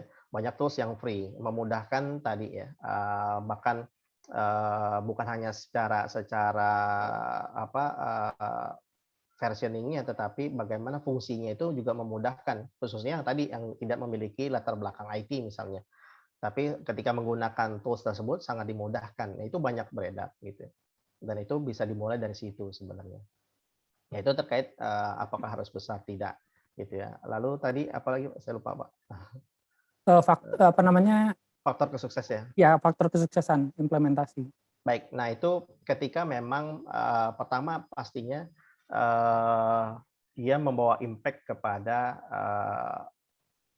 KPI yang ada ya atau ekspektasi bisnis yang memang mereka ingin achieve gitu ya. Contohnya tadi misalnya dari mining industry tadi nanti ada 3 faktor tadi itu key performance yang mereka evaluasi. Apakah itu akan achieve ya dari target-target mereka gitu. Selama itu achieve gitu ya. Nah, itu berarti memang walaupun memang sebenarnya sih tidak terbatas ya kalau kita ngomongin ini harus ideal seperti ini enggak walaupun nanti di lapangan seperti apa gitu ya. Tapi paling tidak kita melihat dari situ dari impact bisnisnya itu seperti apa. Yang kedua adalah tadi sustainability-nya gitu. Ini bakal dipakai oleh orang secara berkelanjutan atau bahkan dia bisa menginfluence. Nah, itu salah satu faktor suksesnya dari implementasi big data gitu. Kadang ada kita implementasi hanya di IT. Yang IT-nya makin hebat tetapi secara penggunaan bisnis secara bisnis usernya pun juga mereka tidak mendapatkan benefit apapun. Bahkan itu lebih stuck. Oke, ketika kita awal implementasi misalnya contohnya di area sales and marketing. Ternyata hanya sales and marketing aja yang menggunakan, tetapi dia tidak bisa menginfluence ke departemen atau divisi yang lain. Nah, itu juga perlu kita cermati. Nah, yang dikatakan sukses itu tadi, ya bagaimana dia bisa menginfluence gitu ya. Implementasi big data itu ada data analytics itu ke semua divisi yang terkait, yang pastinya mereka memiliki data mereka masing-masing. Gitu. Oke, makasih Mas Irham. Dan ini memang menarik ya kalau kita bicara di UMKM kan, yaitu tadi karena skalanya merasa kecil, melihat big data itu seolah-olah kayak satu hal yang mahal gitu ya. Padahal Betul. kalau kita lihat kan di beberapa platform seperti marketplace misalnya, itu fitur-fitur data analitik itu sudah ada di sana. Betul. Dan kalau kita bicara UMKM kan bisa menggunakan itu gitu ya. Tinggal Betul. literasinya tadi ya Mas Iram Ya. katakan bagaimana mereka itu diperkenalkan bahwa ini sebetulnya bisa digunakan, ini bagian dari data analitik yang disebutkan tadi. Oke, makasih Mas. Berikutnya dari Muhammad Emiriza. Mas Dirham, apakah Ctrend Vision merupakan bentuk advancement dari software-software yang digunakan untuk proses sales forecasting? Apakah parameter-parameternya kita sendiri yang menentukan atau justru di situ strength dari aspek AI-nya? Oke. Mana, Mas? Baik. Ya, itu memang kita adopsi dari sebenarnya sih kita tailor made gitu ya. Tailor made itu maksudnya betul-betul from scratch kita buat gitu ya. Kita tidak menggunakan tools yang sudah ada, tetapi memang betul-betul kita buat from scratch gitu ya. Lalu untuk penerapan modeling datanya pun tadi sebenarnya sesuai dengan bisa kita sesuaikan gitu ya, tergantung dengan kondisi bisnis masing-masing ya. Itu. Jadi tidak strict sebenarnya seperti apa. Walaupun memang secara modeling metodenya itu kita udah punya template-nya gitu ya. Tetapi constraint yang digunakan, parameter atau variabel yang digunakan itu pasti menyesuaikan gitu. Jadi memang secara modeling ataupun machine learning yang digunakan pun juga kita udah punya template-nya gitu. Sehingga itu yang akan lagi-lagi secara implementasi akan mempercepat sebenarnya. Gitu. Oke, makasih Mas. Nah, yang berikutnya ini pertanyaan dari Ane Nafisatul Munawaroh, dan ini sepertinya juga ditanyakan oleh Arif Suryawan ya. Pak Irham izin bertanya bagaimana pandangan Bapak terkait oknum-oknum yang memperjualbelikan data secara ilegal dan tidak bertanggung jawab, sehingga sebagian masyarakat berpendangan bahwa big data ini merupakan hal baru tapi mendatangkan masalah baru. Betul. Ini nyambung kaitannya dengan tantangan big data adalah security. Bagaimana cara Bapak memproteksi kebocoran data dan penyalahgunaan itu? Nah, ini menarik nih. Ya, betul. Kebocoran data. Ini menjadi isu yang sangat common juga sebenarnya. Bahkan sebelum ada info-info berita-berita saat ini pun juga isu ini juga bagian udah dari zaman dulu ya, security data itu penting gitu ya. Nah, jadi memang kami sebagai implementator bahkan ya itu pun pasti melakukan namanya NDA ya, kerjasama dan juga kesepakatan bahwa pertama kami sebagai implementator itu harus menjaga kerahasiaan data, pertama itu. Yang kedua pastinya security data itu pun juga banyak secara teknologi itu sudah bisa diimplementasikan. Lagi-lagi memang itu tergantung the man behind the gun-nya sebenarnya gitu. The man behind the gun-nya ya tadi ketika mereka punya peluang, mereka punya kekuatan, mereka punya kemampuan untuk melakukan hal itu ya tadi gitu. Siapapun itu ya akan melakukan hal itu. Tetapi lagi-lagi sebenarnya secara teknologi, secara implementasi, secara policy gitu ya, itu seharusnya sudah diterapkan gitu ya. Bahkan sudah dilakukan gitu ya. Tetapi lagi-lagi tadi itu oknum-oknum tanda kutip ya, gitu yang memang melakukan kebocoran-kebocoran data tersebut yang tidak bertanggung jawab tadi sebenarnya. Gitu. Jadi kalau kita bicara security-nya tadi banyak security-nya bahkan berlapis gitu ya. Mulai dari level aplikasinya, bahkan bisa dari level datanya itu sendiri kita encrypt segala macam. Secara metodologi teknologi itu sangat sudah sangat canggih gitu. Tetapi tadi lagi-lagi sebenarnya political will atau goodwill dari seseorang yang mempunyai tadi itu ya kewenangan ya ataupun ada kesempatan untuk melakukan penyelewengan tersebut ya lagi-lagi tadi. Jadi tergantung bagaimana the man behind the gun-nya sebenarnya. Gitu. Itu terkait dengan security. Ya lagi-lagi memang kita pasti nggak sepakat, apalagi kami ya sebagai consultant data services, nah pasti itu akan menjadi challenging tersendiri gitu ya. Bagaimana tadi gitu ya, apakah kita bisa menjaga kerahasiaan data atau tidak segala macam gitu ya. Terlebih apalagi sebenarnya secara kebijakan juga pemerintah kita ya untuk data-data personal identity misalnya atau terkait dengan transaksi banking, financial itu pun saat ini pun juga nggak boleh ya ditaruh di luar atau di cloud ya yang dimana data centernya itu berada di luar. Nah itu kan udah ada sebenarnya pagar-pagarnya lah gitu ya penjagaannya seperti secara kebijakan. Nah itu lagi-lagi sebenarnya tadi ya benar-benar oknum sih gitu ya yang memang lagi-lagi pasti ada aja sih seperti itu. Kalau dari pengalaman yang selama ini dilakukan, kalau kita bicara kerahasiaan data ya antara Cybertrend misalnya dengan partners, itu apakah hanya istilahnya ada perjanjian hitam di atas putih antara Cybertrend dengan mitra, atau dari Cybertrend sendiri ke bawah misalnya sampai ke level karyawan itu juga ada semacam perjanjiannya terkait kerahasiaan data? Betul Pak. Jadi secara hitam di atas putihnya tadi baik itu kedua belah pihak, kami kepada klien ataupun juga kami kepada tim gitu ya, tim project itu kita ada lakukan hal itu gitu. Bahkan di setiap karyawan ya di kami itu tadi sudah mendatangkan fakta integritas gitu. Khususnya di semua level, bukan hanya developer tapi bahkan di area finance, di area HR segala macam semuanya itu kita melakukan hal itu. Nah bahkan juga tadi terkait dengan ke klien pasti kita setiap project pasti akan ada tadi ya hitam di atas putihnya terkait dengan kerahasiaan data. Gitu. Oke. Selama ini tapi belum ada kasus ya? Alhamdulillah Pak, belum. bahkan juga salah satu yang strict itu pengalaman ke salah satu institusi yang sedang ramai juga dibicarakan saat ini gitu ya di negara kita. Kita punya proyek di situ gitu. Ya otomatis ya pasti kerahasiaannya itu harus secure gitu, high security gitu. Dan bahkan ketika kita implementasi kita nggak boleh bawa apa-apaan, laptop nggak boleh segala macam. Jadi pakai PC mereka. Jadi kalau mau searching apapun juga bingung kita gitu. Mau nggak mau kita cari di luar dulu ketika memang break atau ketika kita sudah after office hour gitu ya. Di luar baru kita eksplorasi itu. Misalnya ada beberapa yang tidak kita temukan. Nah, itu salah satu challenging juga tuh ketika sangat strict gitu ya ke salah satu institusi. Nah itu.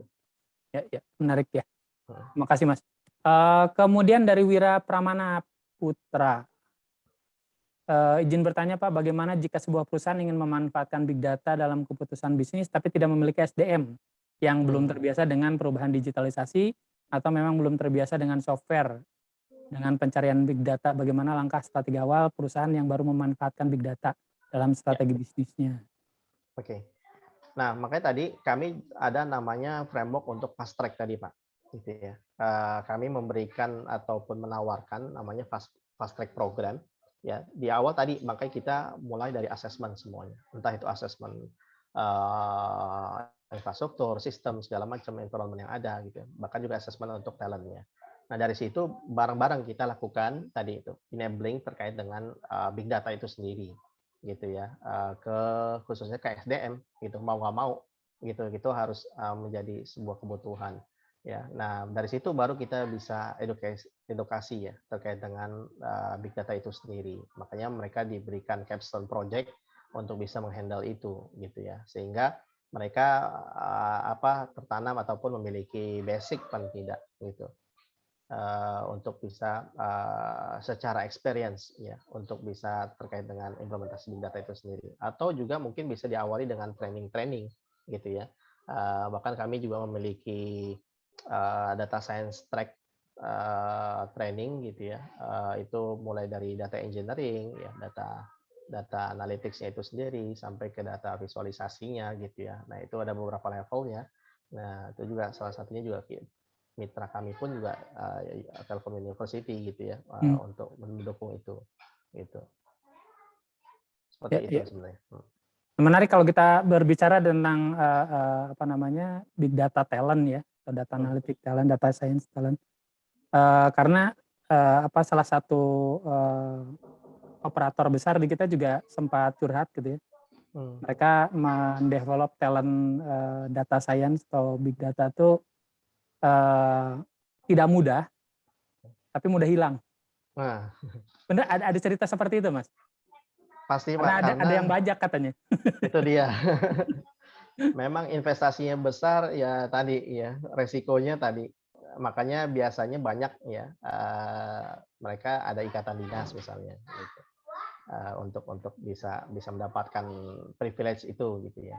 Nah, itu menarik. Nah, juga salah satunya klien kami itu di salah satu banking ya, banking besar di Indonesia, itu udah menjalankan itu, data culture, data literacy. Bahkan mereka secara periodik ya, melakukan hal itu gitu. Jadi mereka bikin pilot project ya di masing-masing divisi, bahkan mereka bikin kompetisi gitu ya, mensajikan use case yang ada di divisinya mereka masing-masing sebenarnya dari data mereka masing-masing. Ya, tadi lagi-lagi untuk menumbuhkan tadi data literasi tadi gitu ya, di setiap SDM yang ada. Itu. Nah, itu sangat efektif dan akhirnya masif gitu. Sampai saat ini ya mereka yang termasuk yang menjalankan proses tadi ya, data culture dan data literasi yang sudah settle gitu. Karena apalagi kebutuhan untuk banking ya, itu sangat kayak kompetitif banget gitu ya saat ini ya. Apalagi di era tadi digitalisasi, semuanya serba gadget, semuanya serba aplikasi ya, mobile aplikasi segala macam gitu. Nah, itu. Oke. Ya, kasih Mas. Berikutnya ini dari Sekar Ayu, agak masih terkait dengan yang tadi ya, beberapa sebagian pertanyaan terkait dengan kebocoran data, penjualan data pribadi tadi sudah dijawab. Nah, mungkin ini sedikit spesifik tadi bicara tentang data yang berhubungan dengan manusia, apakah untuk customer profiling ataukah untuk di HR ya. Itu selama dari pengalaman Mas Ilham, kaitannya dengan data-data manusia seperti ini, data-data orang, itu apakah dari user sendiri mereka punya batasan, apakah yang dikasihnya itu sudah disaring dulu, ataukah semuanya dikasih tapi dengan tadi perjanjian gimana? Ya, baik Pak. Jadi memang tergantung use case. Dalam artian gini, kalau kita bicara HR, mau nggak mau secara demografi, profilingnya itu harus bisa diakses, bisa dibaca gitu ya. Karena mau nggak mau kita melihat itu gitu. Bagaimana kita akan dibatasi hanya nama saja kan gitu. hanya bisa menghitung head count gitu ya. Tapi kita nggak tahu dia secara marital statusnya, secara umurnya, bahkan tinggal di mana, anaknya berapa gitu ya. Bahkan tingkat pendidikannya, itu mau nggak mau. Ya pastinya tadi pasti ada kesepakatan, kita nggak boleh bocorkan. Tapi ada beberapa level, khususnya di banking misalnya. Saya lupa ada beberapa level gitu ya, kan di banking itu yang nggak boleh gitu ya, hanya dikasih level berapa gitu. Nah, itu dari sisi data mereka gitu. Jadi terkait dengan personal identity itu memang menjadi isu saat ini gitu ya. Dan itu karena kekhawatiran tadi ya, yang sekarang ini masif kebocoran data gitu ya. Bahkan ya kita nggak tahu nih tiba-tiba kita ada yang hubungin. Nah, itu pun juga kan sebenarnya permasalahan gitu ya. Mungkin teman-teman ya pernah gitu ya, tiba-tiba mendapatkan promo dari perusahaan tertentu yang sebenarnya kita nggak pernah bersentuhan dengan mereka gitu ya. Apalagi kasusnya sekarang pinjol gitu ya, pinjaman online. Tiba-tiba kita dipaksa ya didatangi debt collector gitu ya, karena kita minjem uang secara online. Padahal kita nggak. Nah, itu juga bagian dari yang memang seharusnya secara kerahasiaan data itu sudah teratasi. Tapi lagi-lagi tadi memang kita nggak bisa melihat ya oknum gitu. Oknum Nah, ya? makanya betul oknum Pak. Jadi memang susah sih. Jadi kalau kita ngomongin security itu sebenarnya sudah diimplementasikan lah ya, sudah dilaksanakan gitu secara penerapannya. Tetapi lagi-lagi tadi gitu ya, seperti itulah kondisinya. Gitu. Oke, ya memang tantangannya kalau sudah di oknum itu udah agak susah ya. Betul. Di mana-mana ya, termasuk di politik. Betul. Oke, berikutnya dari Kosmas Martanto. Mas Irham izin bertanya, use case di mining coal ini apakah bisa diaplikasikan di mining nickel industry? Cycle implementasi E to E, ini enterprise to enterprise mungkin ya. Dari discover prototype ATC berapa lama ya Mas? Apakah di mining industry implementasi big data dengan AI? Itu Mas. Oke. Ya, sebenarnya gini, selama mereka melakukan proses haulingnya itu mirip gitu ya dengan coal atau batu bara tersebut, itu bisa diimplementasikan. Beda halnya misalnya kalau kita bicara misalnya minyak gitu ya, ataupun misalnya offshore. Nah itu kan secara supply chain itu beda gitu ya. Nah itu pasti akan mempengaruhi beberapa faktor yang itu nggak bisa langsung plug and play istilahnya kita terapkan di setiap industri main. Tapi yang memang secara format ataupun secara prosesnya mirip dengan batu bara itu harusnya bisa gitu diterapkan gitu. Lalu misalnya terkait dengan apa? Sorry Pak. Siklus tadi berapa lama ya? Mulai dari discover, prototype dan sebagainya.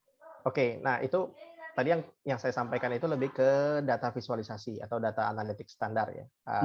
Yang levelnya analytics approach-nya itu masih ke deskriptif atau diagnostik gitu. Tapi kalau untuk prediktif ya, preskriptif kita menggunakan tadi CRISP-DM tadi gitu ya, cross industry data mining. Gitu. Nah, itu. Jadi memang beda. Tapi kalau untuk yang tadi yang C-Drive tadi yang mulai dari discovery sampai ke maintenance atau deployment-nya tadi itu lagi-lagi tadi kita harus scoping terlebih dahulu gitu ya. Biasanya paling cepat kita bisa melakukannya 1 bulan gitu. Tergantung timeline-nya, tergantung tadi scope of work sebenarnya sih.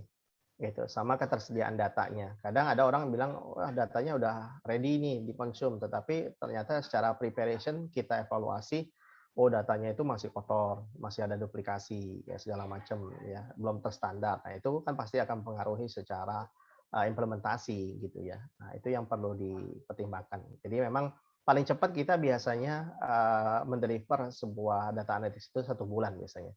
Itu paling cepat gitu.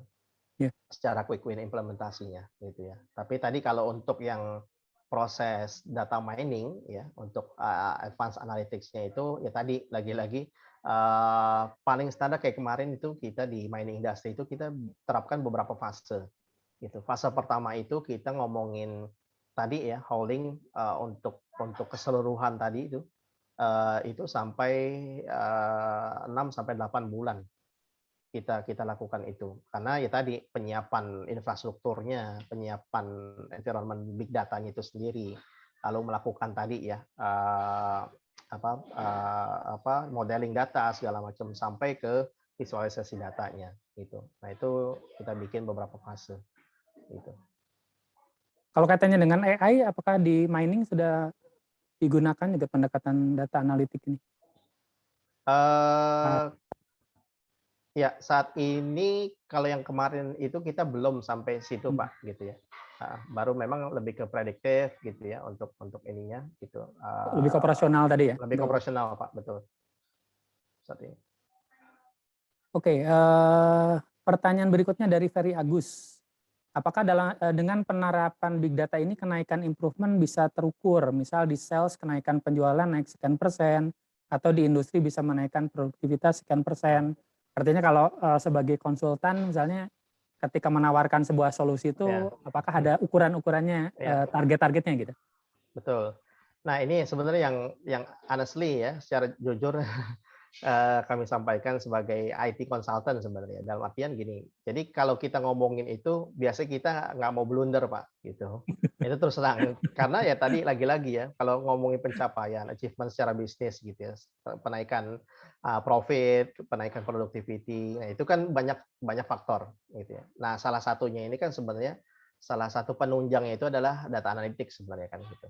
Tapi kan banyak faktor lain. Kalau actionable-nya action-nya itu nggak jalan, ya. Lalu juga kondisi misalnya force major gitu segala macam. Nah itu pun juga di luar kendali kita. Makanya kita biasanya nggak berani proven. Kita nggak mau di depan itu langsung bilang, oh saya bisa menaikkan dengan sekian persen dalam tataran angka gitu. Tetapi kami bisa proven secara tadi itu.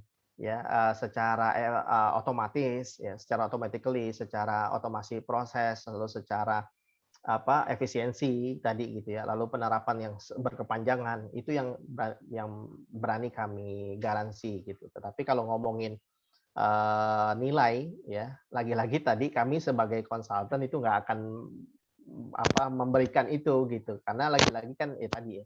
Balik ke sendiri. Kenapa? Balik ke sendiri gitu. Betul Pak. itu pengalaman Pak gitu. Jadi ketika kita ngomongin ini dengan sekian angkanya bisa naik segala macam berapa persen gitu ya. Itu challenge. Lagi-lagi tadi kan pressure to top from the top gitu ya.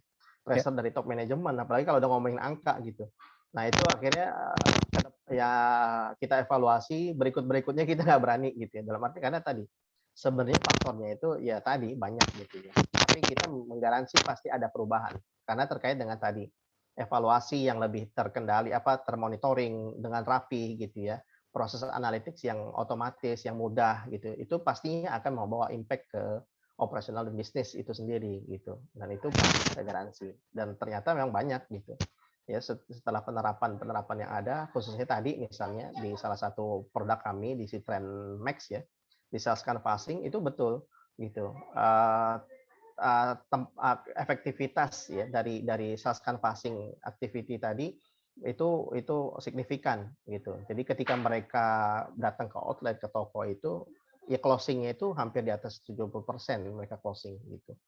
Gitu. Nah, itu karena tadi itu based on ya analytics yang kita terapkan di situ. Seperti Artinya itu. kalau setelahnya itu bisa terukur dan mungkin bisa menjadi bukti gitu ya. Betul. Tapi kalau di awal betul. agak kesulitan tuh gitu. Betul. Ada yang nuntut nggak dari salah satu klien minta ukuran itu terus karena tidak diberikan terus mereka pergi gitu?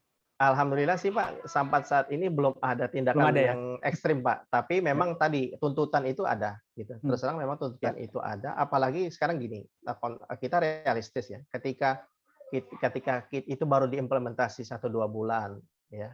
Toh kita kan juga masih namanya learning ya. Apalagi namanya mesin learning gitu ya. Ngomongin mesin learning baru 4 kali dieksekusi atau bahkan 4 bulan, bahkan setahun pun juga belum tentu optimum gitu ya penerapannya. Makanya semakin banyak dia belajar kan mesin itu sendiri, maka dia akan lebih kaya gitu ya knowledge-nya. Sehingga dia akan memberikan ketepatan analisa, mensajikan tadi tuh ya analisa-analisa yang lebih tepat gitu sebenarnya sih. Oke. Ya, menarik Mas.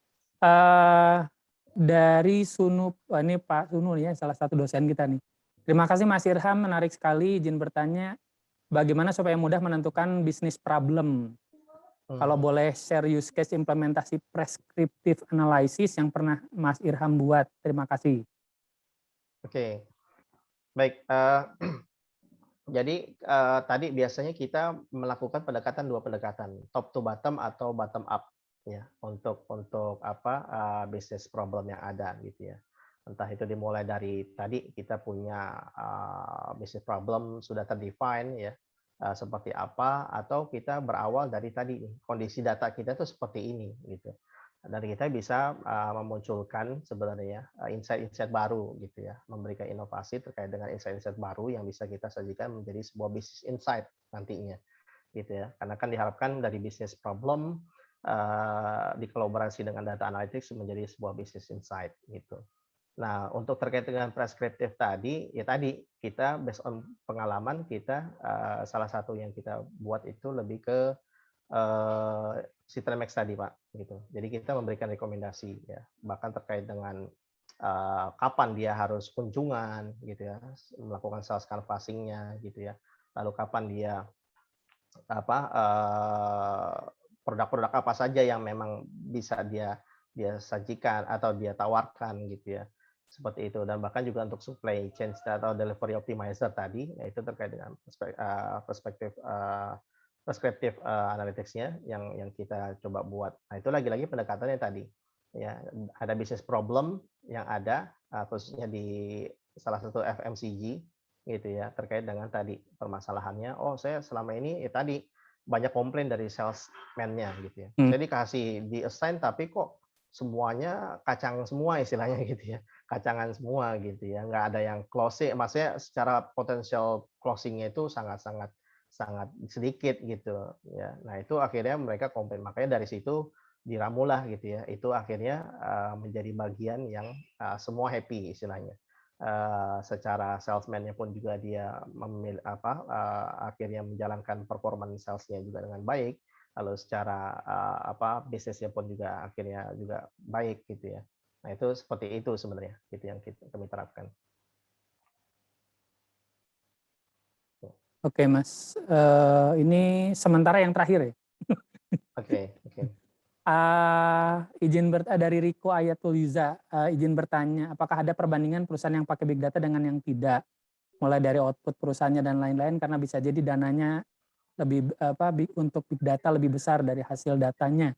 Oh, ini masih nyambung dengan pertanyaan tadi ya. Oh iya, ya. Apakah benar dengan memakai big data bisa jadi bisnis perusahaan yang memakai jasa big data bisa di-copy dengan perusahaan big data itu sendiri? Karena polanya dari perusahaan big data sudah diketahui. Oh, maksudnya ini dari solusi yang ditawarkan konsultan gitu kayaknya. Betul. Ya, silakan Mas. Ya, betul. Jadi memang terkait dengan duplikasi solusi istilahnya kalau kita bilang misalnya gitu ya, ataupun implementation ya terkait dengan solusi. Makanya kita punya beberapa track record industri sehingga itu menjadi template kami. Sehingga ketika kita bicara ke misalnya area retail ya, retail satu ke retail yang lain, kita udah punya template-nya, bahkan kita udah punya mock up-nya. Jadi ketika mereka bingung, kadang kan gini, banyak klien ataupun bisnis atau industri yang ada, mereka bingung, saya mau bikin analisa, tapi apa yang dianalisa gitu. Apa sih, insight apa sih yang dibutuhkan? Nah itu kami sajikan biasanya, oh ini loh, Bapak tuh butuh apa? Bapak di retail ya, lalu juga misalnya Bapak Ibu retail, lalu areanya sales marketing, kami punya key figures-nya nih, kita punya KPI-nya, kita template-nya ada seperti ini, cocok nggak gitu kan? Nah itu kan mempermudah memberikan solusi di awal gitu ya. Dan itu lagi-lagi bahkan secara implementation cost pun juga menjadi ringan gitu. Karena kita tinggal istilahnya plug and play gitu ya. Kalaupun ada customisasi dari sisi kosmetik saja misalnya, dari sisi logo atau pewarnaan ya. Segala macam pattern yang ada gitu. Nah, sisanya itu tadi. Nah, biasanya kan menjadi besar itu ketika tadi ya kita menemukan ya, kita bicara bisnis problemnya apa, lalu kita define ya, kita gali lagi segala macam ya, lalu kita olah dan kita modeling sampai kita visualisasikan. Nah, itu yang from scratch itu yang kita bahkan nggak punya template-nya, itu yang biasanya menjadi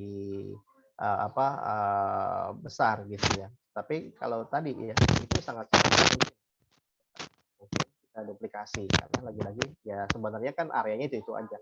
Key figures yang digunakan atau yang dilihat pun juga sebenarnya sama. Gitu. Oke, pertanyaan dari Flor sudah selesai. Terakhir mungkin dari saya, Mas. Ini kaitannya dengan peran perguruan tinggi di sini. Salah satu kita di Telkom University.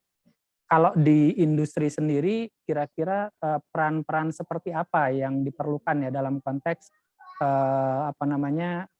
kebutuhan talent untuk data analitik atau data science ini, khususnya yang non teknikalnya gitu. Oke, baik. Jadi memang secara persiapan talent gitu ya, pastinya dia harus strong dalam bisnis domain yang ada gitu ya, di setiap industri gitu. Karena ya lagi-lagi dia menjadi referensi gitu ya. Kalau kita bicarakan bisnis problem ya dia sebagai SME-nya tadi, subject matter expert-nya gitu. Nah, sisanya tadi itu sebagai technical untuk supporting dia secara skill-nya gitu ya. Entah itu dari sisi kapasitas dia bisa melakukan modeling data, bahkan juga dia bagaimana dia bisa melakukan grab data, engineering segala macamnya gitu. Nah, oleh sebab itu ya tadi paling tidak talent itu secara data literasi itu sangat kuat juga. Itu sangat penting gitu ya. Selain tadi ya kebutuhan untuk sebagai subject matter expert-nya, tapi lagi-lagi tadi kebutuhan atau aware terhadap data itu juga perlu ditumbuhkan sehingga data culture dan data literasi itu perlu dipupuk terus gitu ya untuk talent-talent yang memang berkecimpung dari secara non teknikal tadi gitu. Nah, bahkan juga banyak ya salah satu klien kami, mereka juga udah aware gitu ya bahwa pemanfaatan talent itu dimulai dari level akademik ya. Bahkan mereka mensyaratkan kalau bisa itu developernya itu ya tadi orang-orang yang masih aktif ya dalam akademisi, dalam artian mahasiswa segala macam ya, itu kita kerjasama gitu. Nah, itu ada beberapa klien kami yang memang mereka udah aware seperti itu. Sehingga akhirnya kita juga beberapa kali bekerja sama sih gitu. Nah, mungkin nanti bisa ke depan kita lakukan kerjasama nih sama Telkom University gitu ya Ya, untuk bisa ya, bangun use case gitu untuk atau segala macam gitu. iya. Seperti itu, Pak. Menarik Mas Ilham. Terima kasih nih offeringnya. Mungkin teman-teman nanti yang berminat untuk mendalami data analitik, memiliki use case, itu bisa komunikasikan lebih lanjut ya dengan Mas Ilham nantinya. Ini ada sedikit tambahan nih dari Mutia. Ini memang tadi nyambung ya. Bagaimana latar belakang manajemen tidak mengerti teknikal bisa terjun. Jadi ini seperti yang tadi disampaikan. Kalau kita bicara bisnis problem ya yang tadi Mas Ilham katakan ya, bicaranya harus mengerti domainnya. Dan mengerti domain tapi tidak mengerti data analitik atau tidak mengerti konsep big data juga tidak punya gambaran, sehingga makanya kalau kita bicara di FEB, di MM, artinya domain dan technical knowledge itu dua-duanya juga dipelajari, walaupun tidak targetkan untuk menjadi para programmer gitu ya. Betul. Tapi mengerti bagaimana dalam implementasi programmingnya gitu ya. Nah, yang pentingnya adalah di business knowledge-nya. Ya, kemudian yang terakhir ada rencana katanya Mas Irham ke depannya yang direncanakan di Cybertrend atau dari Mas Irham pribadi? Oke, kalau di Cybertrend memang saat ini kita ada event, Pak, namanya tadi turnamen. Oh, yang turnamen ya? Ya, turnamen itu bahkan juga disupport oleh Telkom University gitu, yang untuk acara puncaknya tanggal 28, mungkin teman-teman nanti bisa dilihat ke website kami di Cybertrend ya, khususnya Cybertrend Academy, Data Academy. Kita punya sister company lah istilahnya. Cybertrend Data Academy namanya. Nah, itu yang ya menjadi event yang punya hajatnya itu mereka sebenarnya gitu. Di Cybertrend Data Academy gitu. Nah, seperti itu.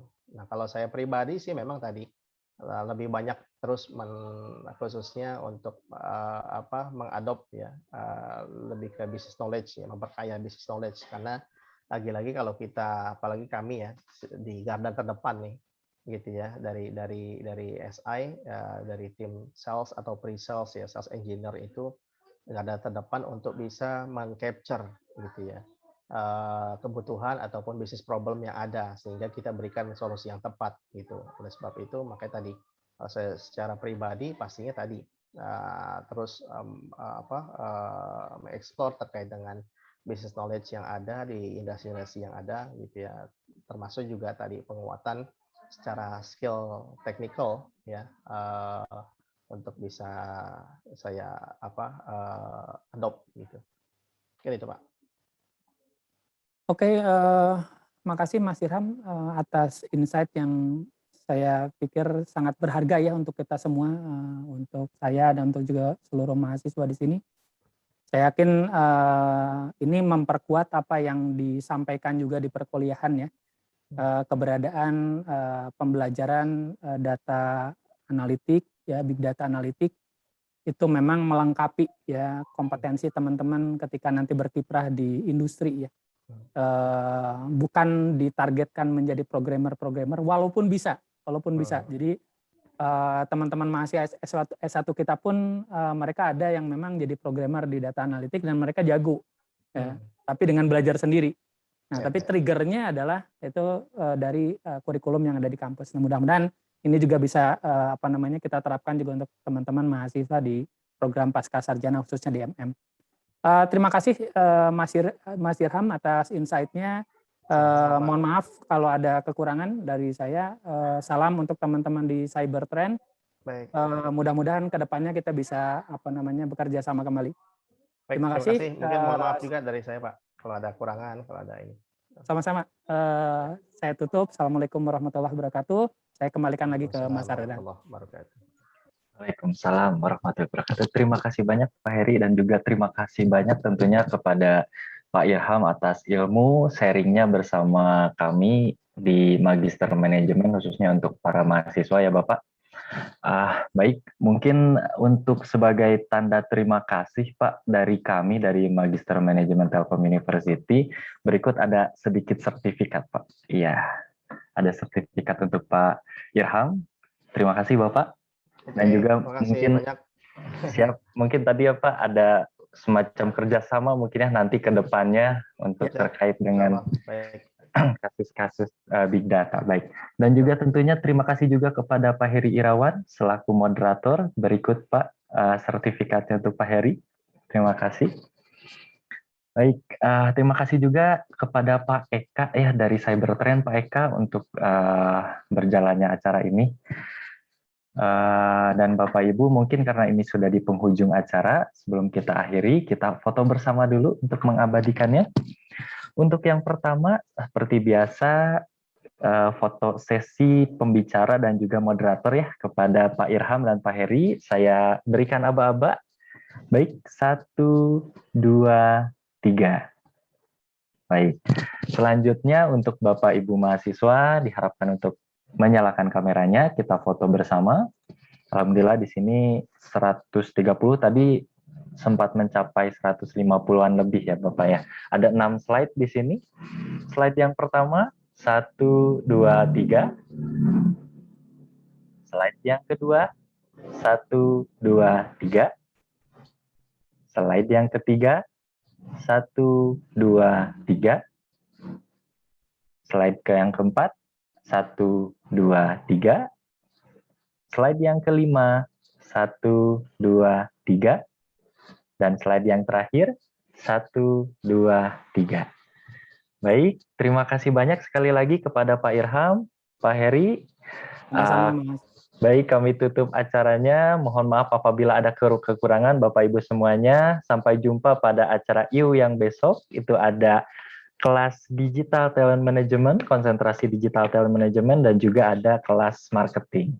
Saya tutup. Assalamualaikum warahmatullahi wabarakatuh. Waalaikumsalam warahmatullahi wabarakatuh. Baik. Terima kasih Mas Irham, Mas Ardan, Pak Irham. semuanya. Bapak Ibu semua.